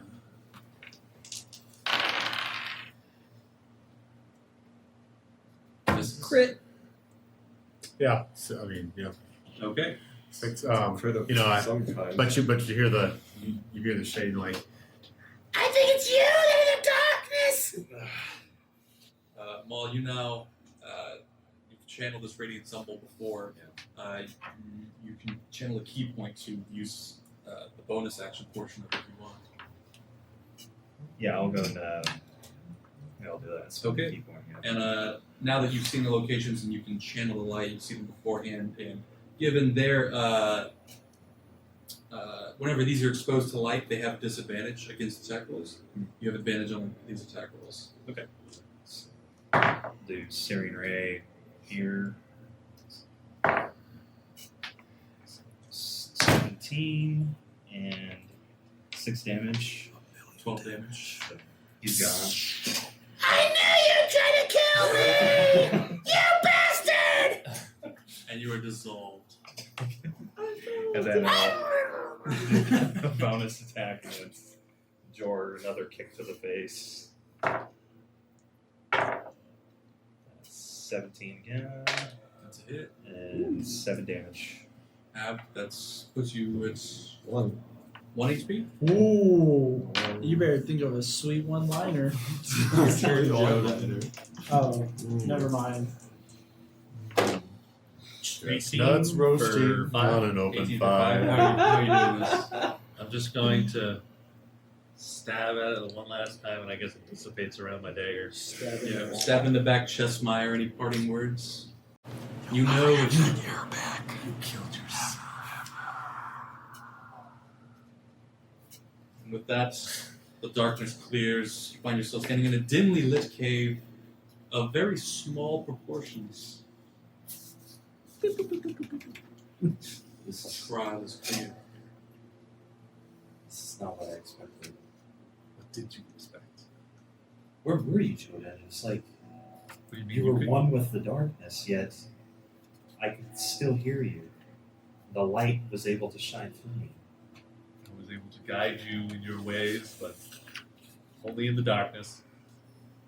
You may be a butcher, but you are a butcher of all that's wrong with this world. Wow. That's a. That one goes down. You may be a butcher, but you're a butcher of all that's wrong in this world. Wow. Ouch. That's Jeff. What? that's Jeff. Jeff was here. I know all the lights went off all of a sudden. Jeff I was here. figured All the that- lights were on our Jeff side. never. No, I know, but he turned all the lights off. Jeff was there. We are running past schedule. He's That is going to bed where now. we're gonna call it for tonight, guys. We'll wrap up the what happens after this next time. I do have a bit of homework for you guys. Actually, finish our backstories. I have homework for some of you. I don't want to. I guess let me think. Too real. Yeah. Hotfoot, Scrape, and Maw. I have some homework for you.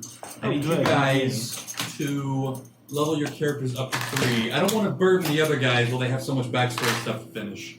So once they finish their backstory stuff, then you'll worry about leveling up. You've got to keep our priorities straight. 130 lines. So. Okay. Yeah, I've got What do you like. have? 130 lines. I think I How have many like words 2 is more your essay? paragraphs. How many Whose is words? this? Dude, I don't know. I don't count them. It's probably an empty one. Oh, did I from get the next start. one? It's You the counted one it from, as It's the Start. one from the distributed payment for the thing. Death Yeah. of what's his face. The death of what's his face. Yeah. Booty Tang. Hollows. Hawk, the first throw of the night. I already hate coordinates. You're just like, what? Because you use it on anyone. You're like, well, what's that? Oh, why? He failed. Actually, here's the worst part because there's a lot of times where players are like, I want to make a check to know this thing. I'm like, I didn't plan anything for this. I gotta wing it. And I don't want to. And so you're like, how do they make their money? And I'm like, you don't know. Or do I? I mean, Here's the reason. you made it sound interesting. Like I didn't they were, mean like, selling Bullshit. slaves or something because you're like, well, for some reason they're able to stay open even though they're so fucking I know. far It's in the so forest. easy to make something sound interesting when you're not trying to. So I was like, oh. That's why I was like, okay, I'm gonna step outside and interrogate this fucker. Yeah. No, it's time for the game. I'm like, all right, I need to sit here and explain things, set the scene, try and be interesting. No shit, too interesting. Stop talking. That is excellent. Okay, I have to dip.